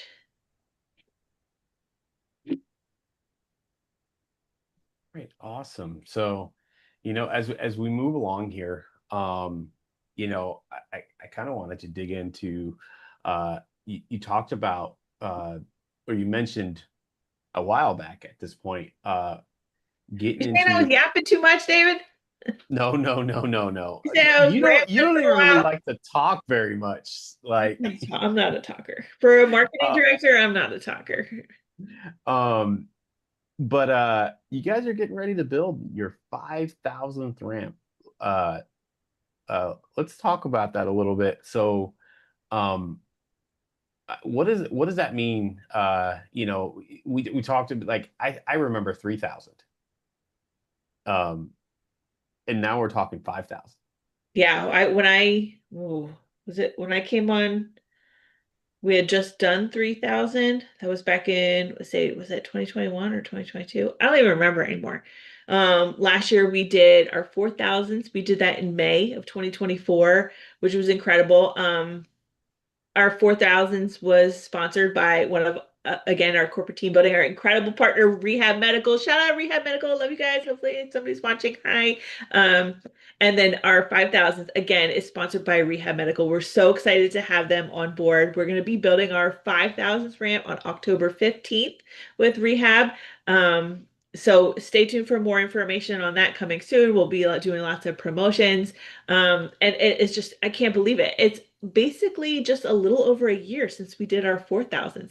And then that's all thanks to these people on your screen right now, these volunteers that are out there choosing to go out there and support their community and build a ramp this morning instead of sleeping in or whatever it is that they do. So it's really just, we're so incredibly grateful for the team that goes out there building and helping. And the fact that we've been able to do 5,000 now is incredible. Rick, what thoughts on the 5,000s? Did you ever think you'd be here?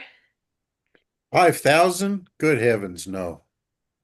Our first year we built one in November. Our second year we built like 6.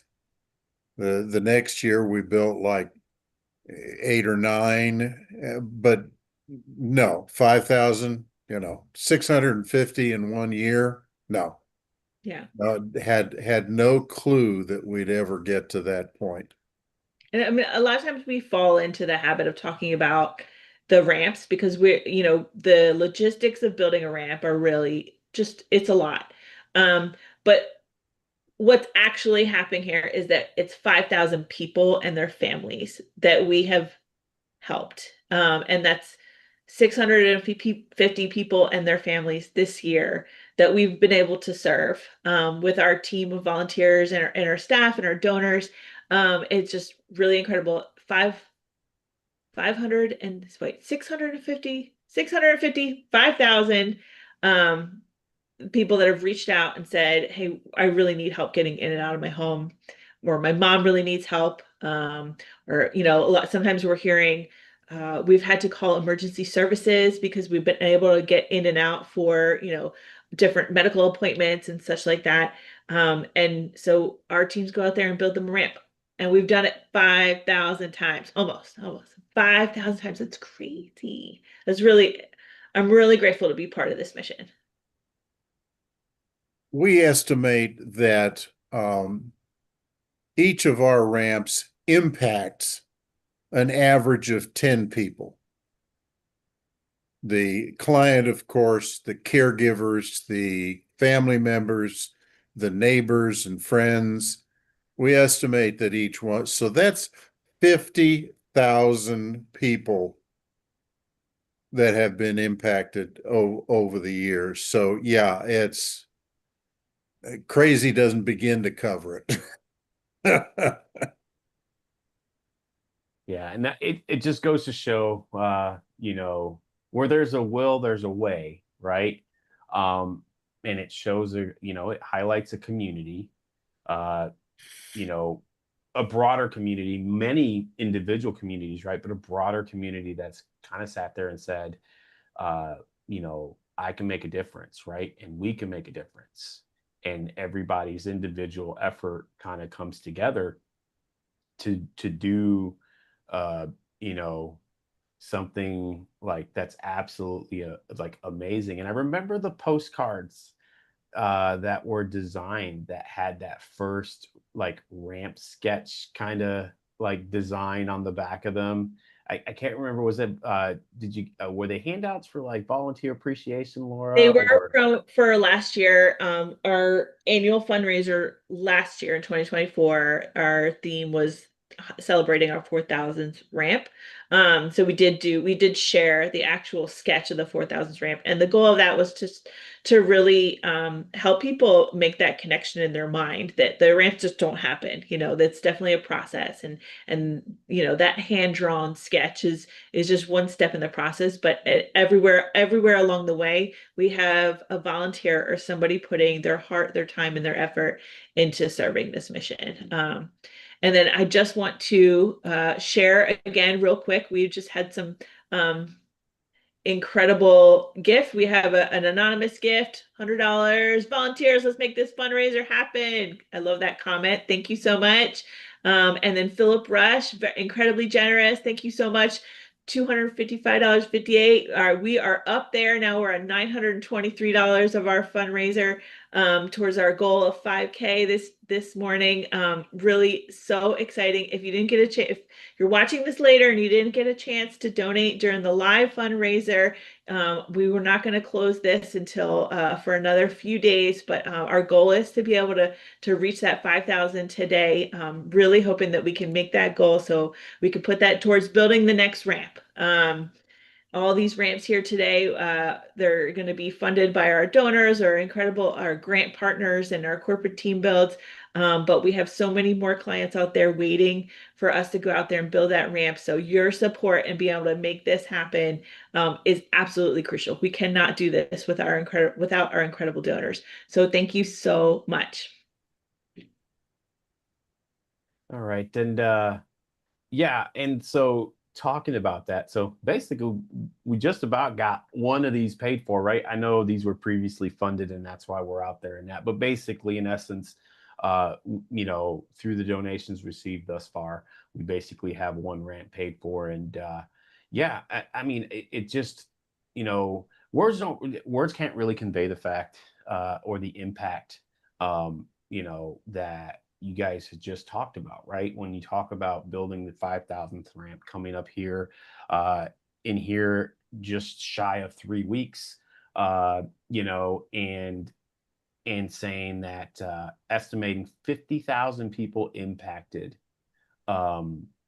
throughout the years of uh, of saws kind of doing this. And I'm a numbers guy. Like I've always loved numbers. And you talk about one ramp the first year, 6 ramps the next year. Now we're, you know, like 100 times that this year. In just the span of, approximating 20 years, right? Like, you know, that's that is insane. And it just goes to show that momentum builds, and people get out there and they do things for for the love of their neighbor, right? And they see that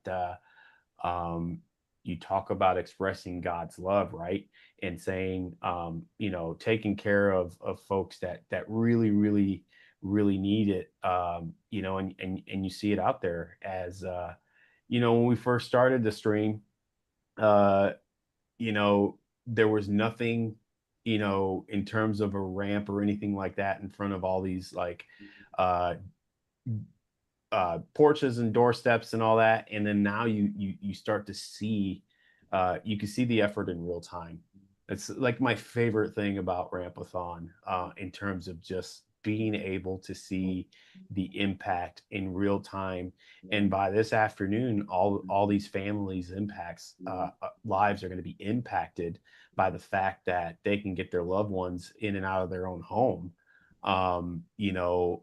with relative ease, as compared to the struggle that existed before. And I think that that's a really important thing, and the satisfaction, on the volunteer side, and then the relief on the client side and their family side, that, to kind of regain their independence, to be able to exit their own home is a really, really big impact. Like, what a need to identify, and then you see it, and then you see that there's, you just kind of uncovered something there, Rick, and then it just kind of takes off from there. And now look, all the folks that are involved in, you know, making all this happen, and how much the community cares about their fellow neighbor, even in this day and age.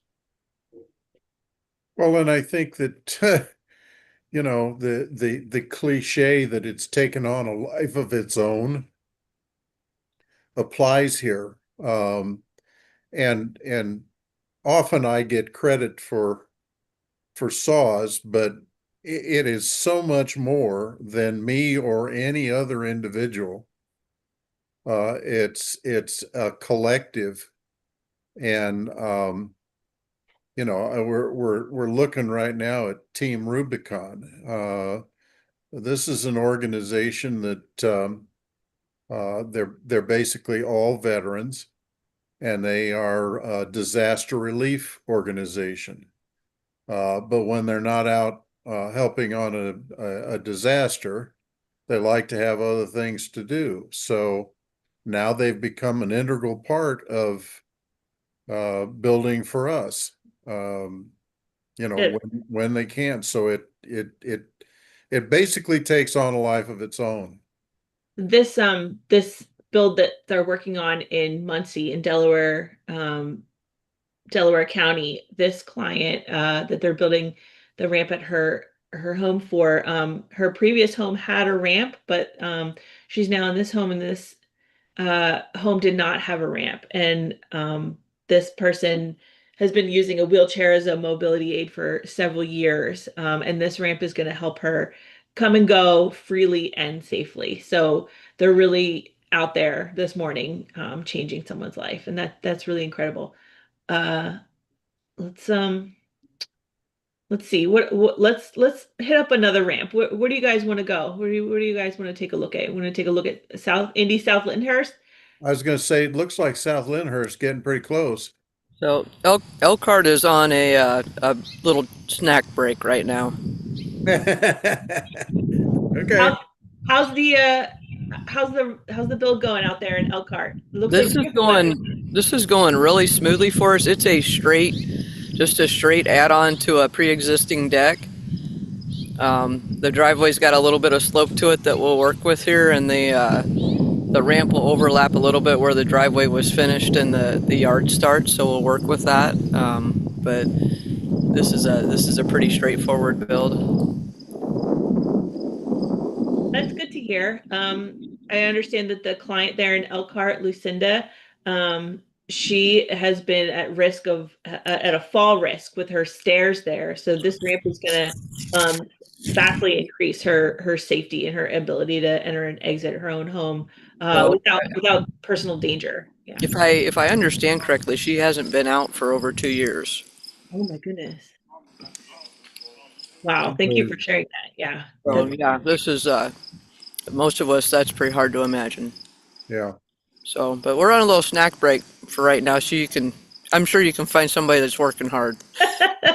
Well, thank you for sharing. All right, thanks. Let me follow that up just a little bit. Michael and his crew in Elkhart are the newest group to join our happy family. They've only been with us for the last few months, but they've got their work cut out for them in Elkhart because Elkhart County, there's a lot of need up there.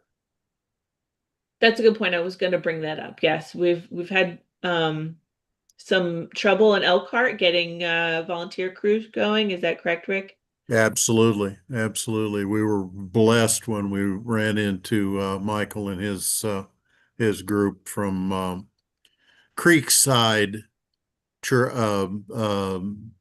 Christian Church. And that brings up a really important point about the SAW's mission. You know, we talk about volunteers, we talk about donors, we talk about all of our supporters and our clients.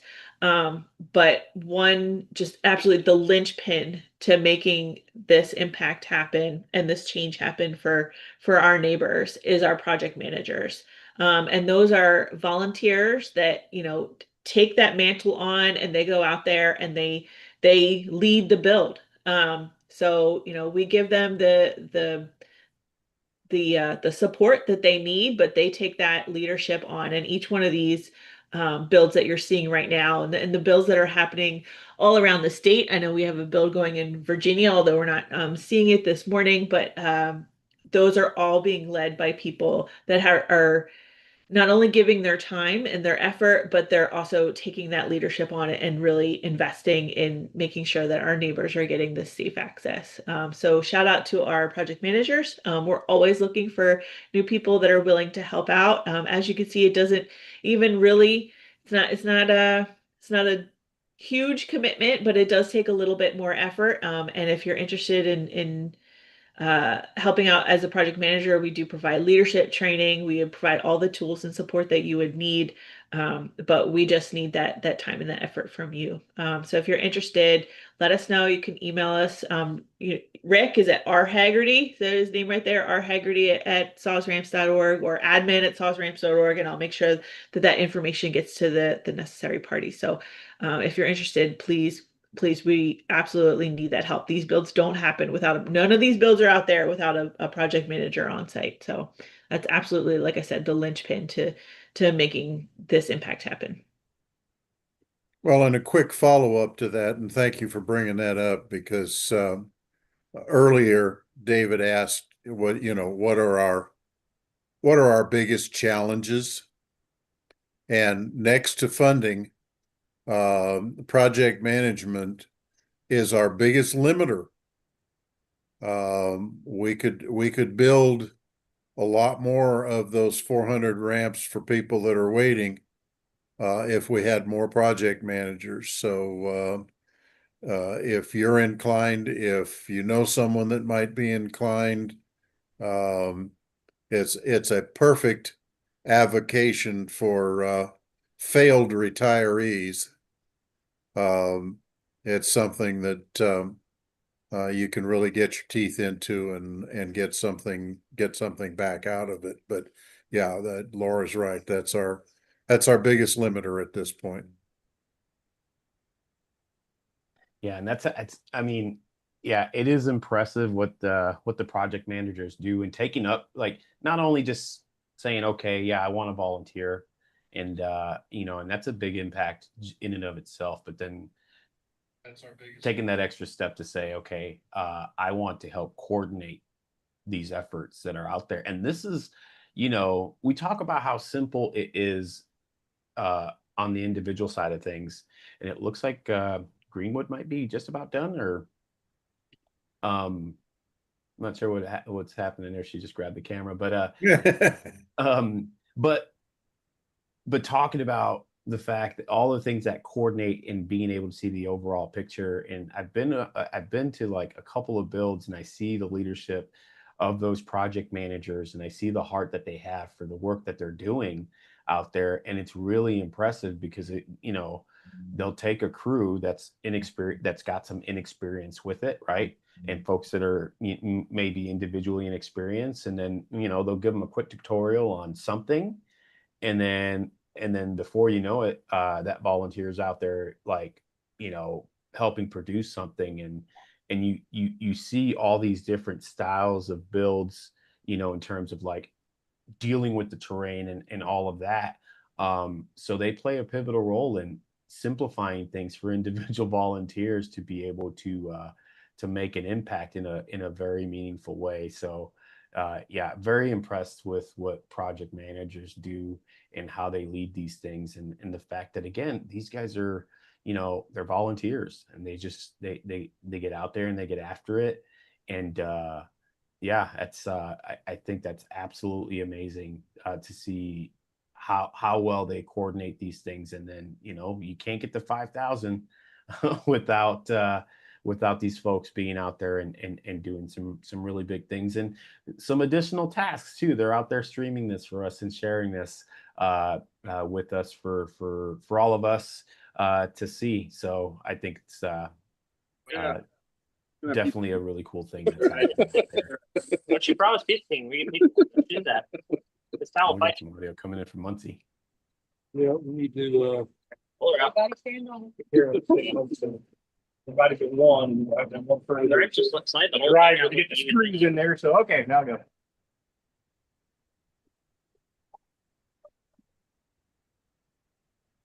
Muncie, what's going on? They're calling you. He's got what's going on.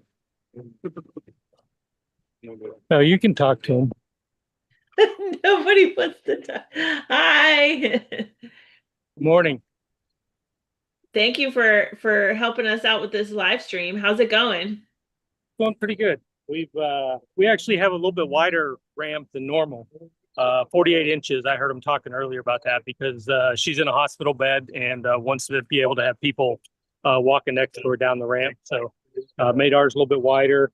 We've got the 2 sections of the ramp coming down. We're just starting to put the platform in. We're going to turn it 90 degrees to come to the little alley over here. So when the ambulance comes to pick her up, they can get her all the way down.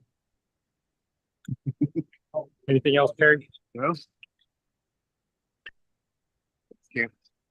Hi, thank you. I mean, that's awesome. Really appreciate, the consideration y'all are putting for the client and customizing her ramp for her.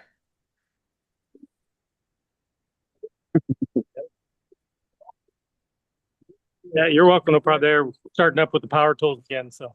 Okay. All right. Thank you. Getting hard to hear you. All right. Well, set us back up so we can see.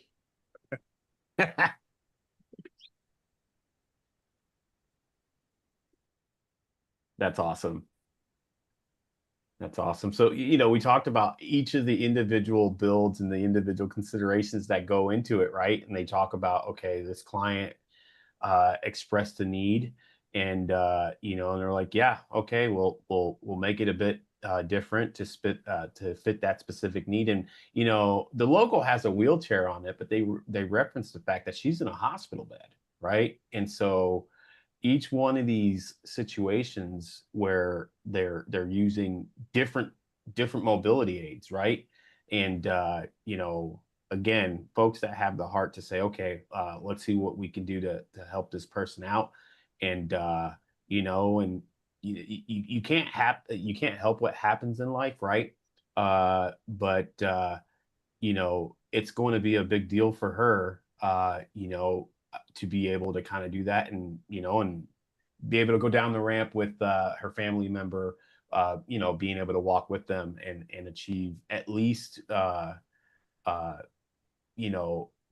freedom that we kind of take for granted every day, being able to walk out of our front door and go out into the world. That the Elkhart build, could you imagine not leaving your home for 2 years? Like, it's not something that we really think about that often, but that client's going to be able to leave her home and go do the things that she needs to do or would like to be able to do, because these folks are out there, you know, sweating into, to borrow a term from Laura, toil, right? I got the word from you, David. Don't even play. I got that word from you. I know, but you've co-opted and made it your own. But that's, it just goes to show how big a deal it is. I mean, yeah, you bring that up. That's feedback that we get all the time, and actually, that's like some of the most common feedback is that our clients, after they receive a ramp, we reach out and we get that feedback, make sure everything's working, and see how that's going. If there's any issues that need to be addressed, and the feedback that we always get is that they're so grateful to be able to just do the simple things: go get their mail, sit outside, go tend to their flowers, go run errands by themselves, start to go back to church again. Family members are able to help them get in and out easier. It's just those simple things. And what someone is able to do when they have that safe access at home versus not. And you're right, it's something we absolutely take for granted. You think, okay, oh, I'm going to go run to do this, or I'm going to go run, but you can't. What if you can't do that anymore? What if you have to wait till, your family members come over to help you get in and out of your house, and you're always relying on someone else? Whereas once you have that accessible home, it increases your independence, and really, to me, that equals freedom. So it's just, and I am grateful to our CSRs too for doing that work and reaching out to our clients to making sure that each ramp is supporting them the way that it's intended. So sometimes, we might receive feedback that a deck board is a little loose or something, and we do have volunteer teams that go out there and address those issues. So we make sure that those ramps are not only sturdy and sound and ADA compliant, but that they are supporting our clients in the way that they need to. Rick, do you want to talk about or mention about what happens if a ramp is no longer needed? Well, yes, absolutely, because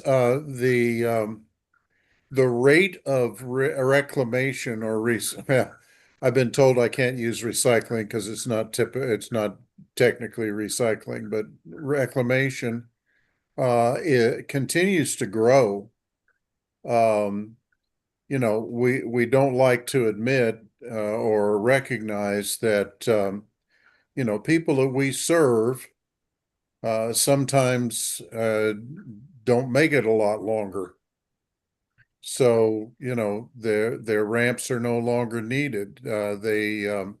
Maybe they move into a nursing home, or maybe they move in with a relative for better efficiency. Or, they just pass away, and the ramp is no longer needed.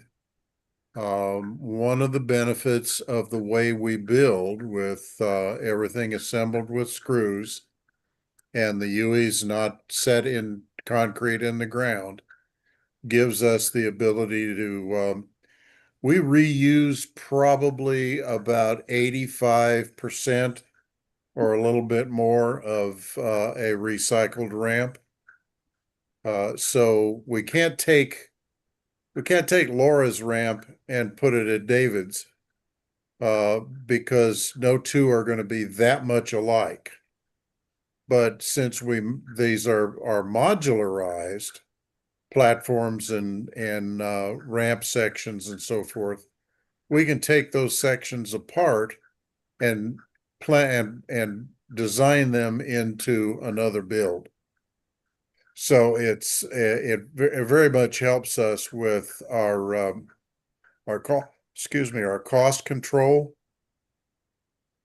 to be able to have that material available to us to build into a new ramp.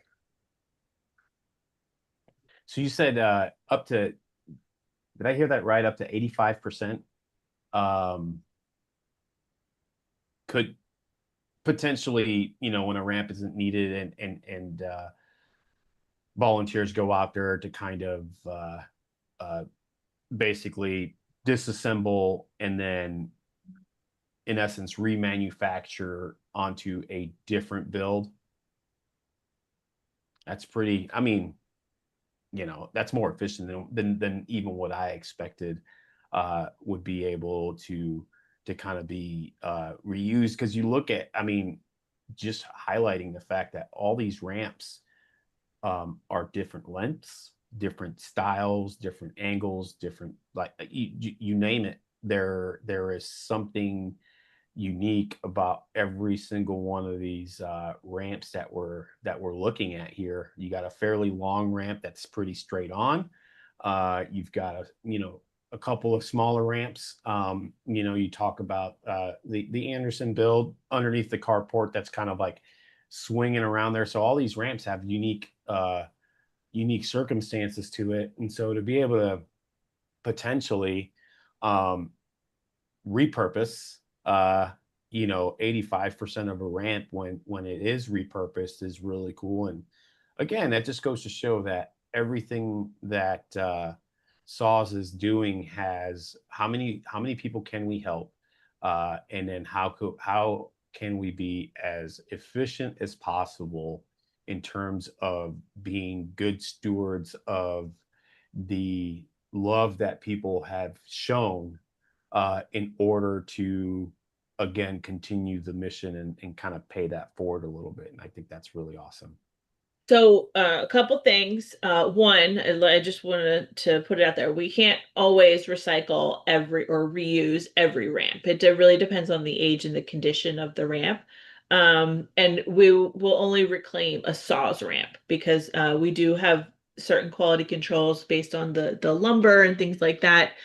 So we will only reclaim a Saws ramp. But when we do, it is really special. We do have a story on our blog. I can dig up the link. I think I put it out like last year, but we had a ramp that had been reused 3 times, which is really incredible. So for 3 different clients and their need, one ramp. So those were, the donations were able to help 3 families, which is really incredible. Oh, we have, okay. All right. Tim, we're gonna let Tim in to share his video. Thank you for raising your hand, Tim. And also I want to mention that we do also we're talking about we only build ramps for a permanent need, but sometimes that permanence is shorter time periods than others. And we do have an aluminum ramp building program, which we use for those time critical cases where we might not have the time to go out there and build a ramp, but we can install an aluminum ramp for someone that is in absolute critical need. And those ramps will go up real quick. And that's something new that we started last year to be able to address the just incredible increase in applications and requests that we were getting for help at Access at Home. Hi, Tim. Hello, welcome. We're in Greenwood. We're with the Youth Leadership Academy. It's a program from Leadership Johnson County. We have about a half dozen youths and some very awesome teachers that are doing fantastic with this. We're doing this ramp for Adrian, who's had some fall risks and has a lot of mobility challenges. So we're making progress on this one. That's awesome. How many kids are out there today? 1, 2, 3, 4, 5, 6, 7. 6 kids and 1, 2, 3, 4, 5 adults. I love to see the youths out there on a Saturday morning. Yeah, these are juniors and seniors from all high schools around in Johnson County. It's Whiteland, it's Franklin, it's Greenwood, it's Greenwood Christian, it is homeschool, it's Indian Creek. So they're all pretty much well represented here. That's awesome. I'd love to see it. There's no rain. It probably bears pointing out that Tim is our executive director. And with the exception of my laziness, just about everybody on the on the team, the group that leads this organization, gets out and gets their hands dirty. And you get really leaky too. Ugh. There's that. And Tim is modeling one of our new volunteer shirts that we've got, Ramp Builder, real big on the back. So if you go out there and you're volunteering on our ramps, you can get your t-shirt. But also I've dropped a link in the chat if anybody wants any saw swag without and for some reason you don't want to come out and volunteer, which I understand. I'm out here in New Jersey right now, so look at that. Look, those flowers are actually really pretty. You guys are not taking out that bush, right? Nope. That stays. We're not allowed to. Nice, nice. Those are beautiful. That's a pretty big ramp section that you've got there. Is this a zigzag that you're building? Yes, it is. We have a turn platform at the very end over here. And we have, this is the first, this is one that's coming off of this, and we'll custom make the one that's going to land in somewhere right over here. Now that's a good point. One of the things we haven't mentioned at this point is that a lot of times there's adjustments to be made at the day of the build. Actually, it makes it I might as well get them loose. Then we'll and there's our metal ramp, our metal end piece. All right, Tim, I'm going to put you on mute. Thank you.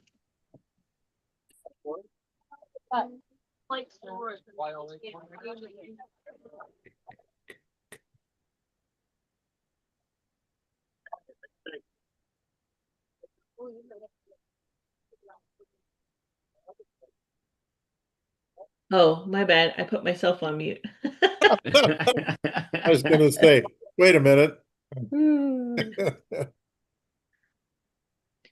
Tim, if you turn your camera around long ways, that so it'll fill the hole. Oh, it didn't go. No, that could be a phone setting. Oh, well, there we There go. we are. There we go. Perfect. We got the whole thing.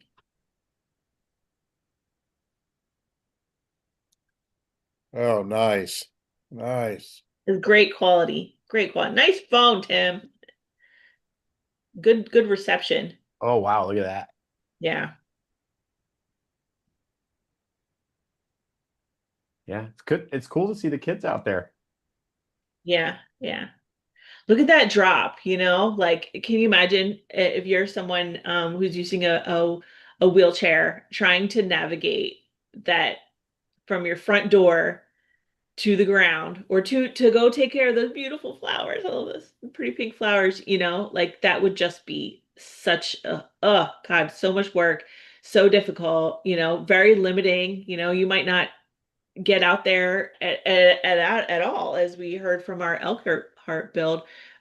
This ramp is just going to be crucial. Oh, this is so great.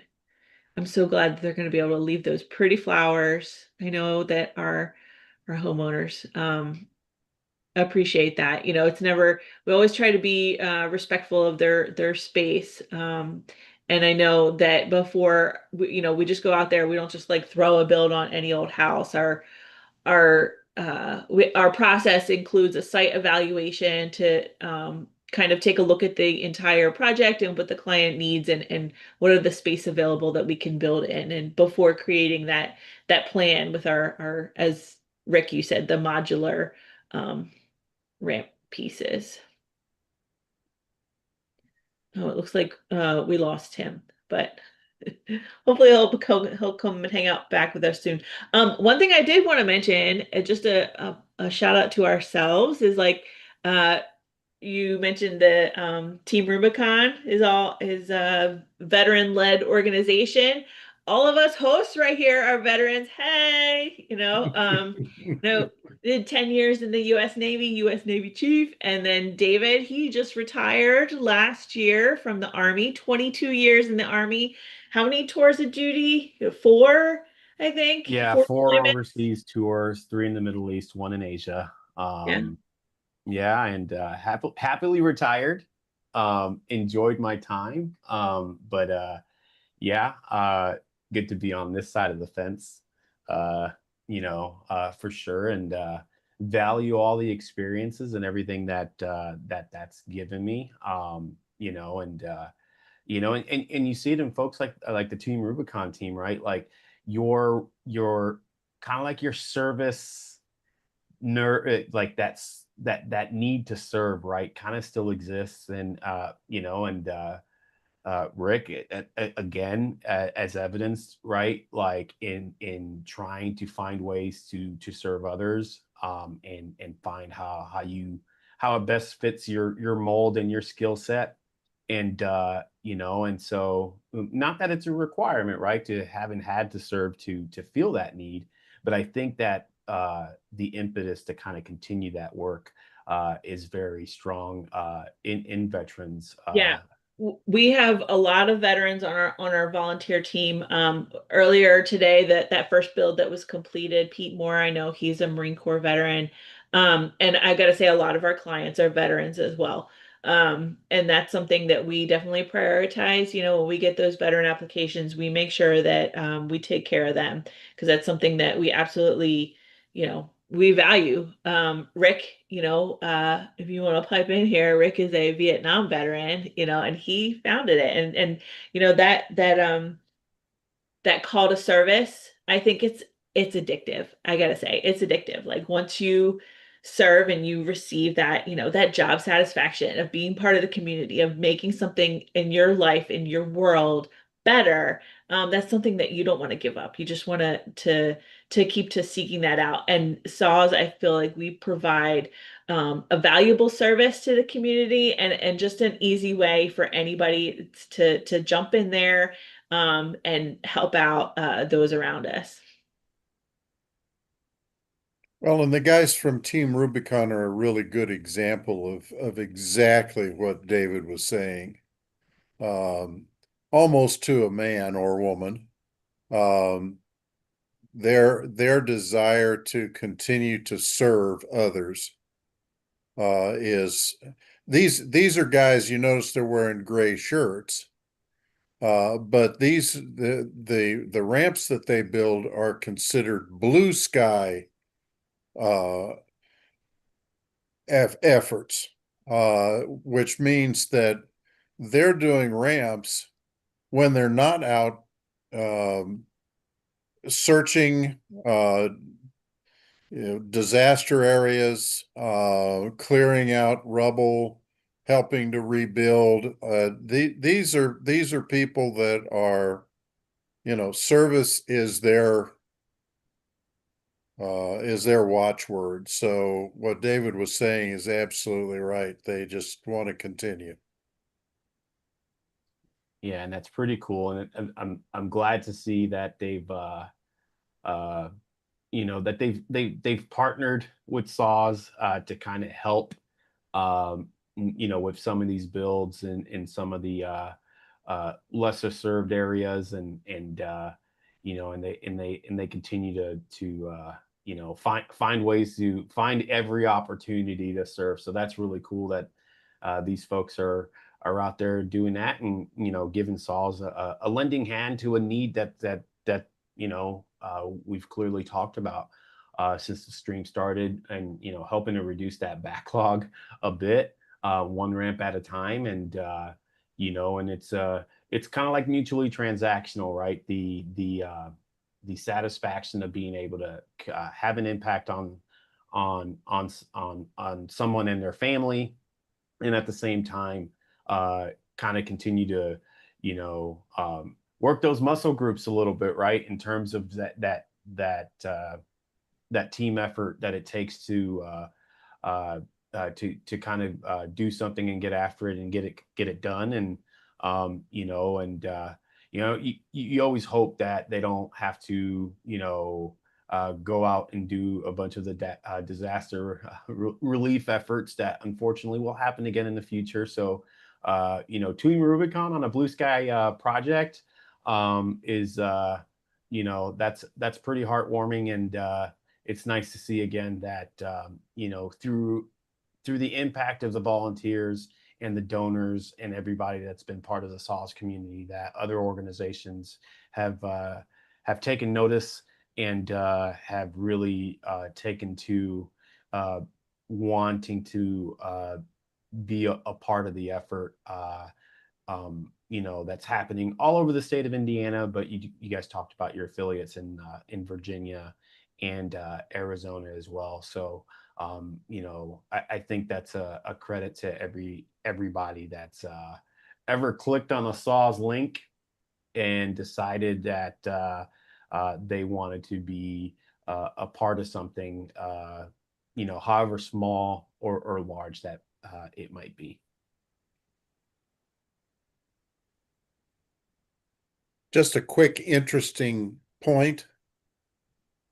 The guys from Team Rubicon there are cutting deck boards, and they've set up it'll go back to it here. They've set up their saw measured from the blade to the stop, and now all they have to do is just keep cutting. They don't have to stop and measure each board. So efficient. So efficient, so very efficient. If we could, we haven't really talked about South Bend very much. I know that they just have an incredible team out there. And I see they've got their yard sign from I know they hit their 200th ramp last year. Last May, I believe, or June, they hit their 200th ramp. That crew out there is incredible. How long has that St. Joseph County's ramp crew been in operation, Rick? The present crew has been up there for about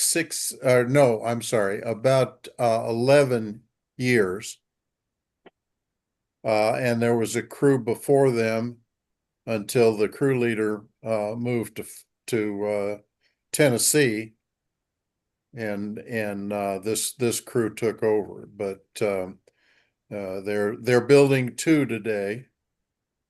Obviously, we only have the one on the live stream, but they're building two up there today, and it's they're a very efficient crew. I think they built 36 ramps last year, so they're pretty active. It's incredible. Yeah, that's amazing. Considering there's only 52 weeks in a year, right? And you talk about the vast majority of the year, they are out there. They're out there, building. Because when you think about the number 36, you're like, oh, that doesn't sound like that many. But then you really take it against the calendar, and you're like, these guys spend most of their free time thinking about ramps or building them. Well, and their year is shorter than our year is because they're right in the snow belt. All of the lake effect snow hits South Bend as much as any part of the state. So their ability and their weather friendly capability of building is shorter than most of us. Yes, the classic Rust Belt lake effect snow. I grew up with that. I'm very, very familiar. Yeah, it's a different climate zone. When you start talking about like Lake County, Porter County, St. Joseph, all around the lake there in northern Indiana. That is definitely a different. It's literally a different climate zone up there in terms of the winters that they get up there versus a vast majority of the rest of the state. We talk about that I-70 corridor. And then, then you talk about Southern Indiana, or it's, more akin to kind of like the Mid-South in terms of its weather. So yeah, that's a really, really good point in terms of saying, like, it makes it even more impressive that they've been able to build more than 30 ramps over the past year with all of the weather limitations, that they do encounter on a yearly basis. Because yeah, it's one thing for for you to be able to get out there if it's not too cold, but it's another thing if there's snow everywhere. You really can't get out there and get after it in the same way as you could in the vast majority of the state. So yeah, it's really awesome for those guys to kind of continue to get after it. And St. Joseph's County is it's a pretty populated population center up there. Yeah. So I can only imagine that that the need there is definitely pretty expansive. But it's good to see that there's folks out there again willing to make an impact to the best of their ability. And it's cool. And Yeah. is this the first of two, or were there two different crews? You know what? I'm looking at Volunteer Hub right now, trying to see if they are St. Joe's County is simultaneous or if they're doing one after the other. I can't really tell.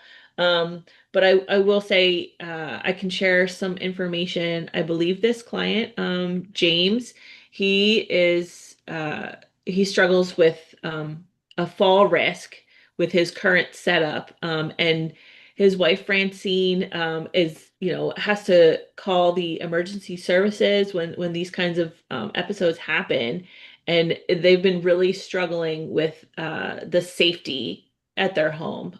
So this ramp is really going to change this for both of them in just about 4 short hours. As Frank put in here, he calls it a labor of love.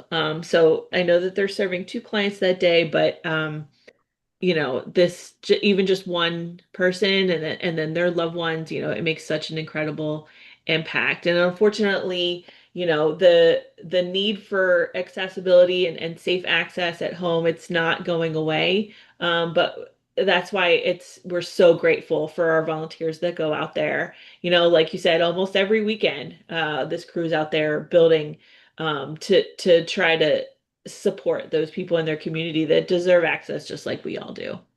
And you highlighted something, and I know we've mentioned this before, but we talk about whenever somebody has to contact emergency services, due to an accessibility issue to leave their home. And that's another impact that this helps to kind of mitigate in some way, is to free up emergency services from a specific call to a mobility issue or a safety issue, at a lot of these places. And so, that there's another impact that this helps serve a little bit, is to kind of relieve them, one ramp at a time. You hope that they don't have to come out, to service this home on a mobility issue now due to the ramp. That's a little less likely than it was before. And so that's kind of amazing as well, that this helps kind of serve the community at large to, make better use of our emergency services folks. Absolutely. And in some of these towns, emergency services are limited. In Indy, there's hundreds of support, but in some of the smaller areas around the state, emergency services resources are, either a little far out that takes them a while to get to the home, or as we saw in a couple years back, it can be that it's absolutely crucial for the ramp for in the event of like a fire or an emergency like that, for our clients to be able to get out of their home safely in that time before emergency services arrive, if they're coming to kind of a rural area or so. I also want to mention one of the other client that's going to be receiving their ramp in St. Joseph County today. Name is Bonnie, and Bonnie also, she's got stairs that she's not able to to manage on her own. Bonnie lives independently, and her son and daughter check in on her, but she definitely needs the ramp in event of a home emergency to aid her when her family's not able to, be there to support her. And you never know, you can't plan an emergency. So being able to have that ramp there to be able to continue to safely, exit it. We talk about accessing your home, but exiting your home is just as important sometimes as well, especially for people that choose to live independently. Yeah, and I think it does something for you when you can live independently. And so extending the time that somebody can, live in their home, that they've worked for, uh, you know, Yeah, I think, they and earned it. being able to enjoy the fruits of your labor, right, for a longer period of time is really awesome. And a lot of Indiana is, obviously you have your professional fire departments, but it's also like your follow, you have volunteer fire departments out there as well. And so in these rural areas that are, served by these volunteer fire departments, it's even more imperative than it is in an urban area or suburban area to be able to kind of, have those mobility challenges mitigated. And so, yeah, every ramp absolutely, has an impact. And it looks like I think South Lyndhurst might be, it looks like it's just about done. It doesn't look like they've got much left to go on that ramp at all. So I win. It look well. I mean, they still got tools out and they're still doing stuff. And maybe Elkhart, God bless them, but they needed a snack break. So that is what it is. I feel them. I need a snack break like every 45 minutes. I mean, no hate there. I love Well, my snacks, but snack. yeah, it does. It does look to like that build there in Indy is going to be the next one that we get to kind of see finished. And yeah, we've again, I think it's a privilege to be able to kind of see these ramp builds kind of go, and regardless of the reception issues that we might have at some of these sites, contact your cell phone providers and say, hey, we need to be able to see these builds in 4K. So help us out here. But it's really cool of them to invite us in to their builds Yeah. and to take Yeah. the time to set this up to share. And shout out to everybody, yeah, for setting up these live streams, like they had to not just show up to build a ramp, but they had to show up and log in and get that reception going or connect to whatever's going on and have those power cords and all that stuff. And I really appreciate everyone being able to help us really see, the gifts in action, that labor of love, as Frank put it. All right, we got Tim back. We got Mark down here. Yep, we got it. Oh, we got the opposite angle there on Oh, on nice. the Okay. All right, we see on the that build that Tim's at. platform, that turnabout. That's pretty cool. Yeah, it's just like the piles of wood got smaller and the ramps got bigger, and things kind of come into fruition here. So Wow, look at that platform up in Muncie. Look at that. Look at that coming in. yeah, that's a pretty that's a good size ramp. Yeah. Yeah, that's pretty cool. You were talking about the emergency services. We are very popular with EMS. They have what universally they refer to as frequent flyers. And those are people that the only way they can get out of their house is to get firemen over there to carry them out. And so we get a lot of referrals from fire departments. Wow. Yeah, I mean, yeah, and understanding that in those rural areas, like they don't, they may not even be served by multiple units at those firehouses. And again, if they're a volunteer, right, that most generally means they're not sitting at the firehouse,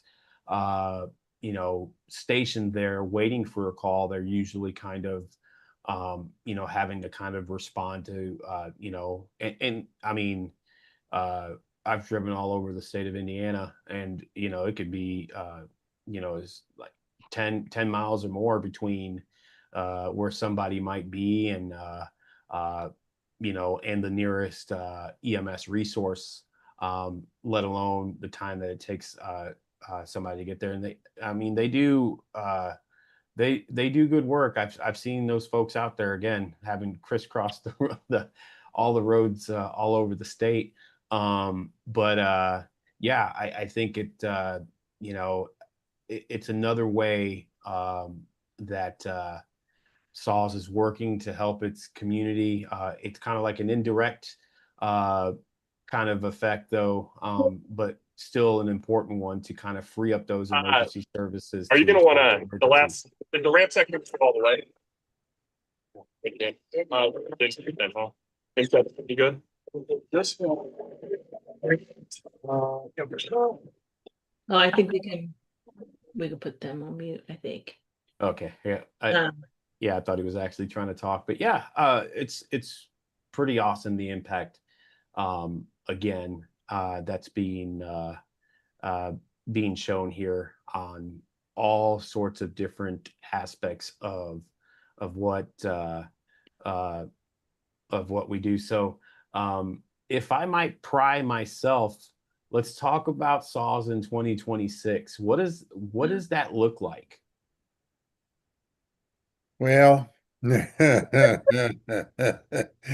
that's a real leading question, David.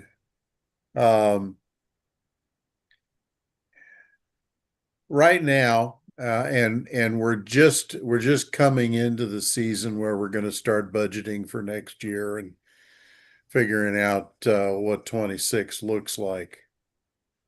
But given the statistics that we have at this point, the backlog that we have at this point,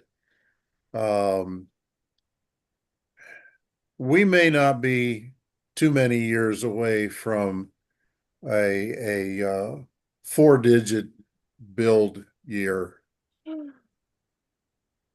Again, our limiters are funding and project management. But we continue to add to our project managers, and fortunately, we continue to have people like are contributing today that continue to give us $5 here and $10 there and $200 someplace else, all of which is extremely important. We got a large grant from Lilly Endowment this year to increase our capacity, not to build ramps, but to increase our capacity for building ramps. And a lot of that is going to have its major effect in 2026. So what 2026 is going to look like, all I know is that we will probably be building more ramps than we are now. We'll probably add some additional out-of-state affiliates. We have interest from people in Illinois, Ohio, and Kentucky.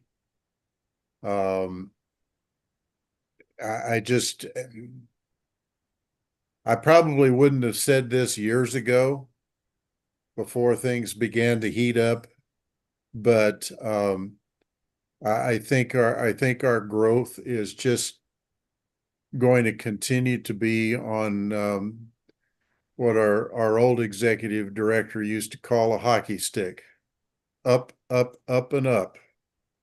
It just there's no end in sight for the need. We're constantly talking with organizations and medical groups and clinics and hospitals and so forth that said, "Oh, well, we didn't know anything about you." And, you know, as those, yeah, as those sources begin to become more aware, that means, and of course, Laura, you know, she's she's doing a great job of bringing us out of the closet, as it were, and that always results in more need. So I think 2026 will be bigger still, and we just keep going up from here.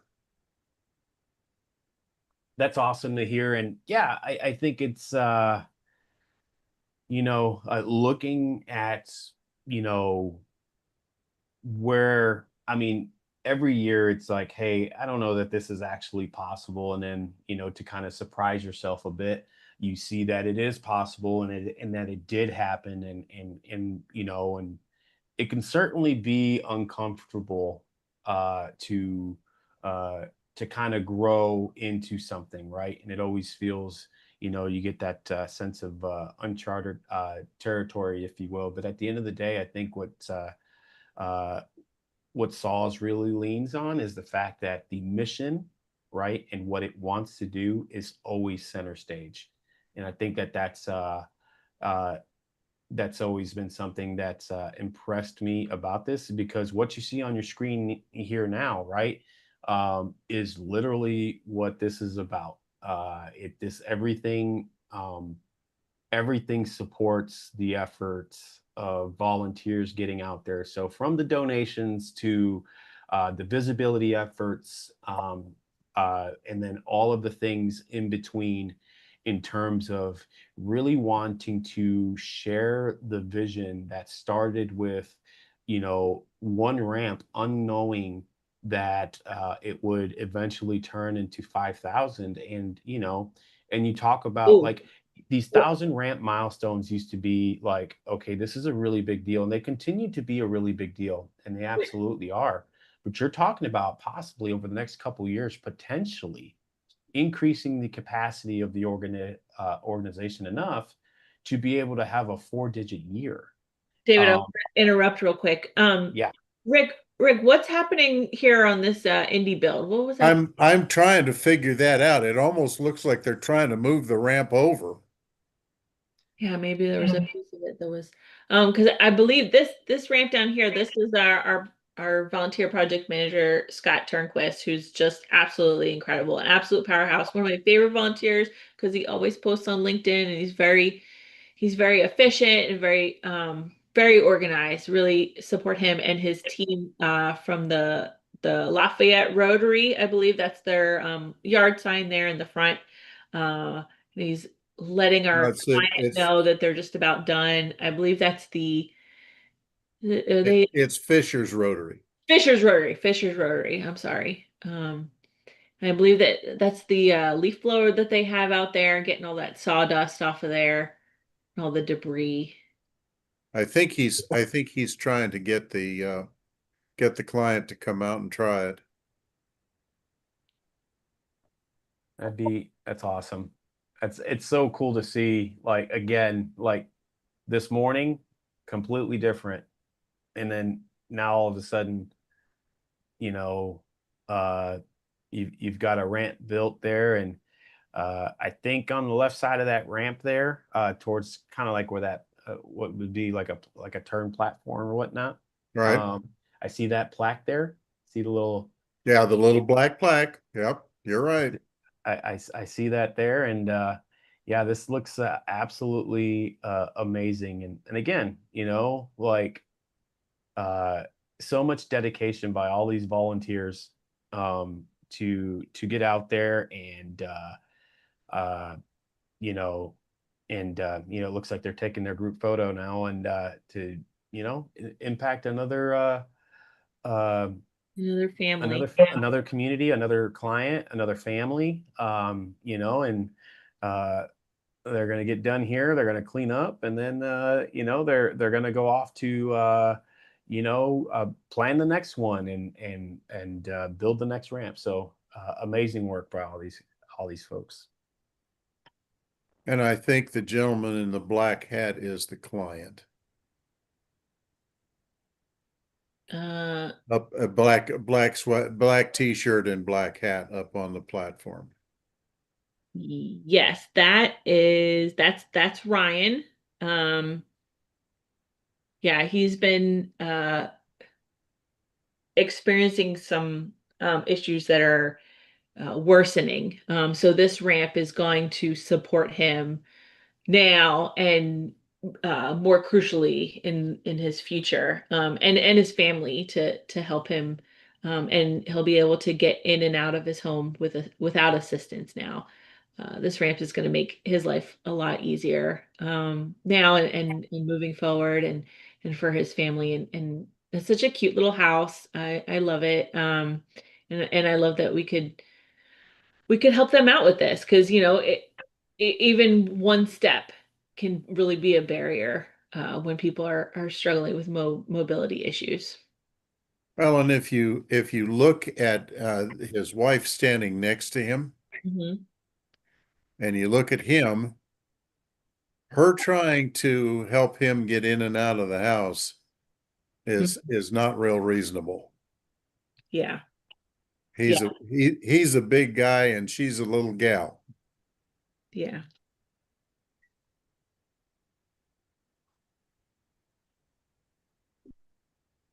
And that's awesome though. And just kind of having the satisfaction of a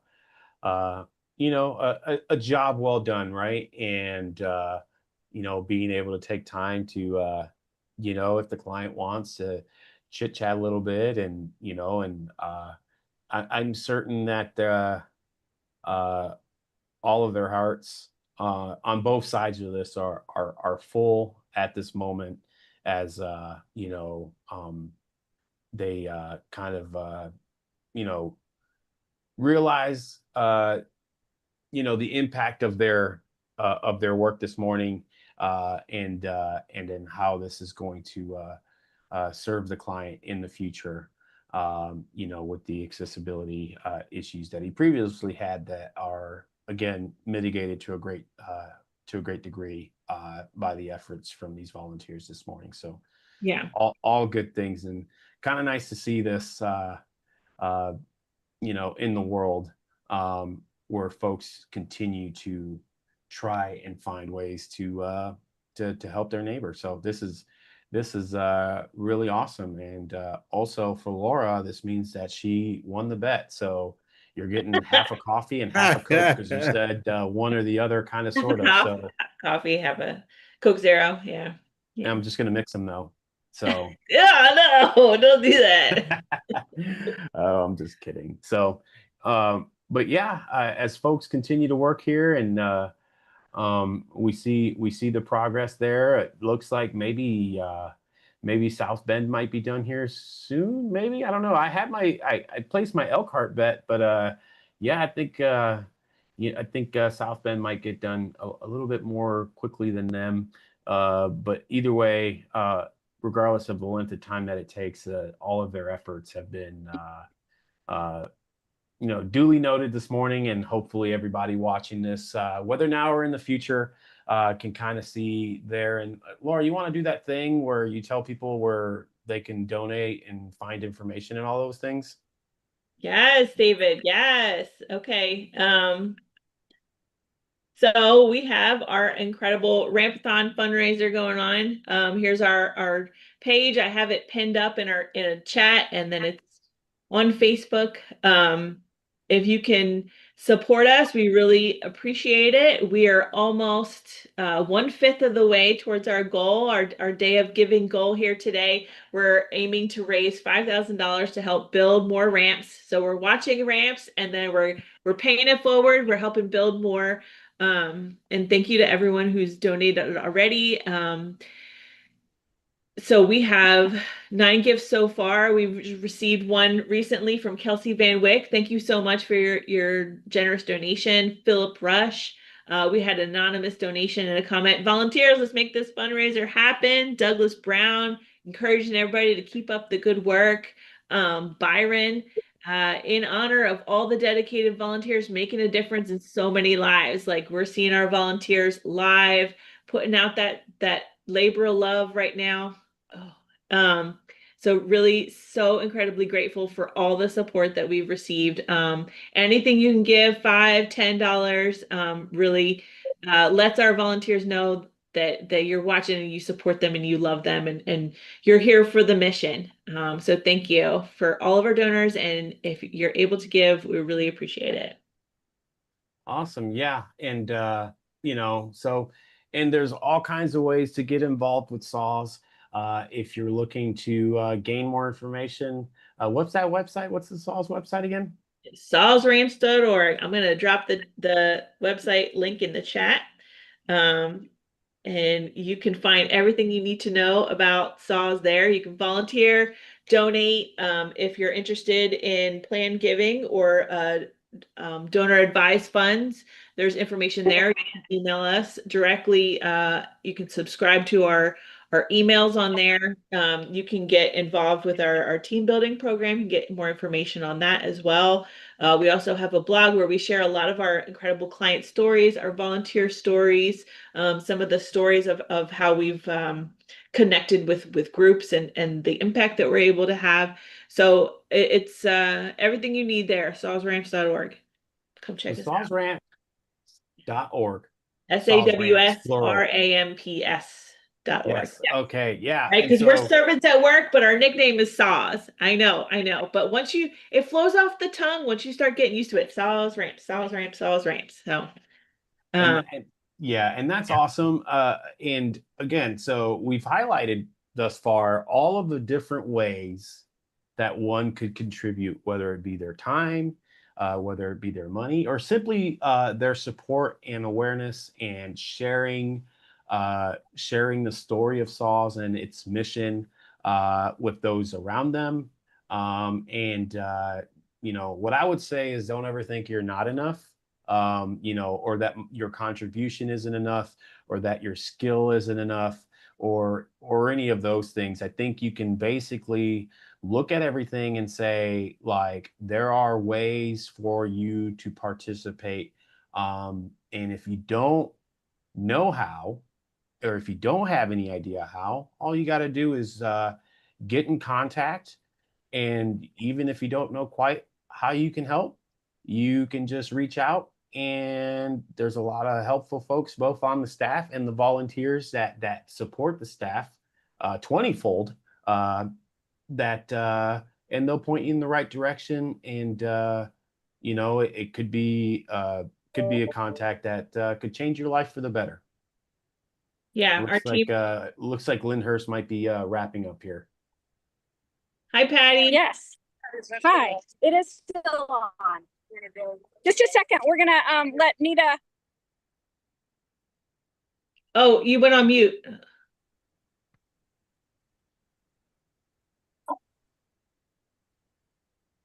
There you go. Okay, you can hear me now? Yeah. Okay. So Nita is the mother of Ryan, and she's just going to come and wave at you for a minute. We finished up, and this ramp will be a real blessing to her son. But all she's going to do is wave. She doesn't have to say anything. So anyway. Hello. Hi. People have been amazing. I mean, I'm just so emotional over it. So we got it done, and we're just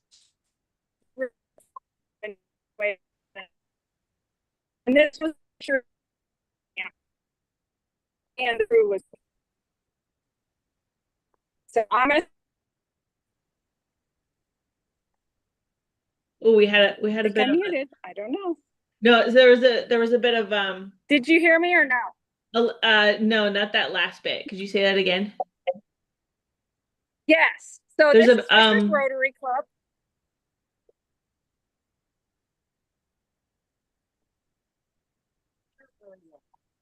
Let me know.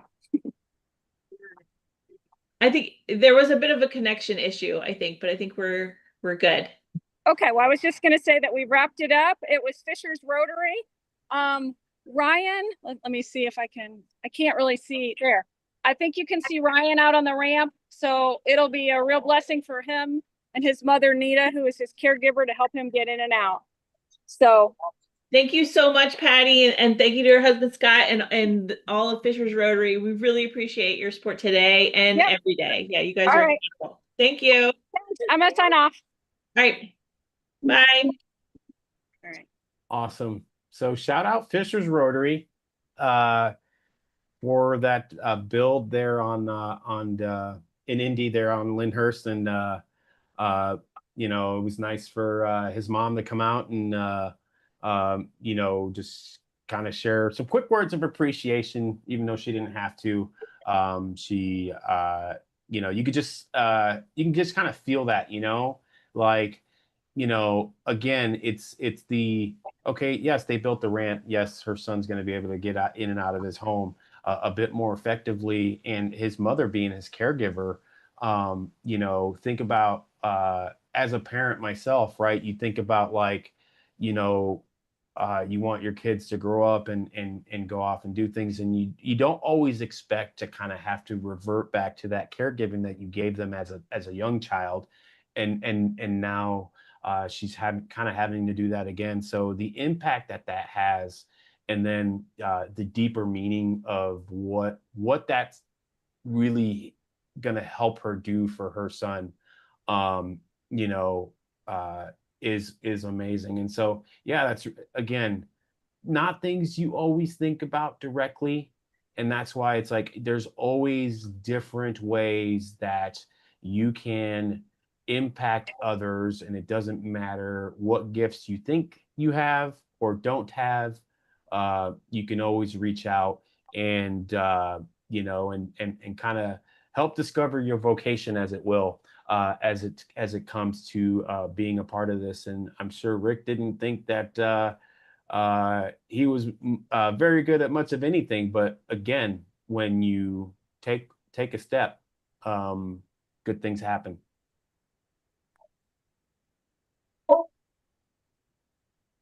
And let me just echo those sentiments. One of the things about this mission from the very beginning was taking that leap of faith.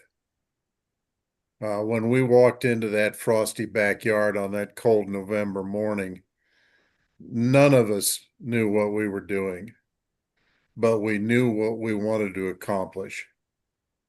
And we continue to this day to be client-centric, focused on the clients and their needs, their caregivers' needs. And you're right. Sometimes it just takes a leap of faith that yeah, I don't think I'm a woodworker, but I can pull the trigger on the drill driver, so I'm going to give it a shot. Yeah, that's awesome. And again, I certainly appreciate all of these build sites kind of streaming in, and you can see where, you know, we try to figure some things out, but this is amazing.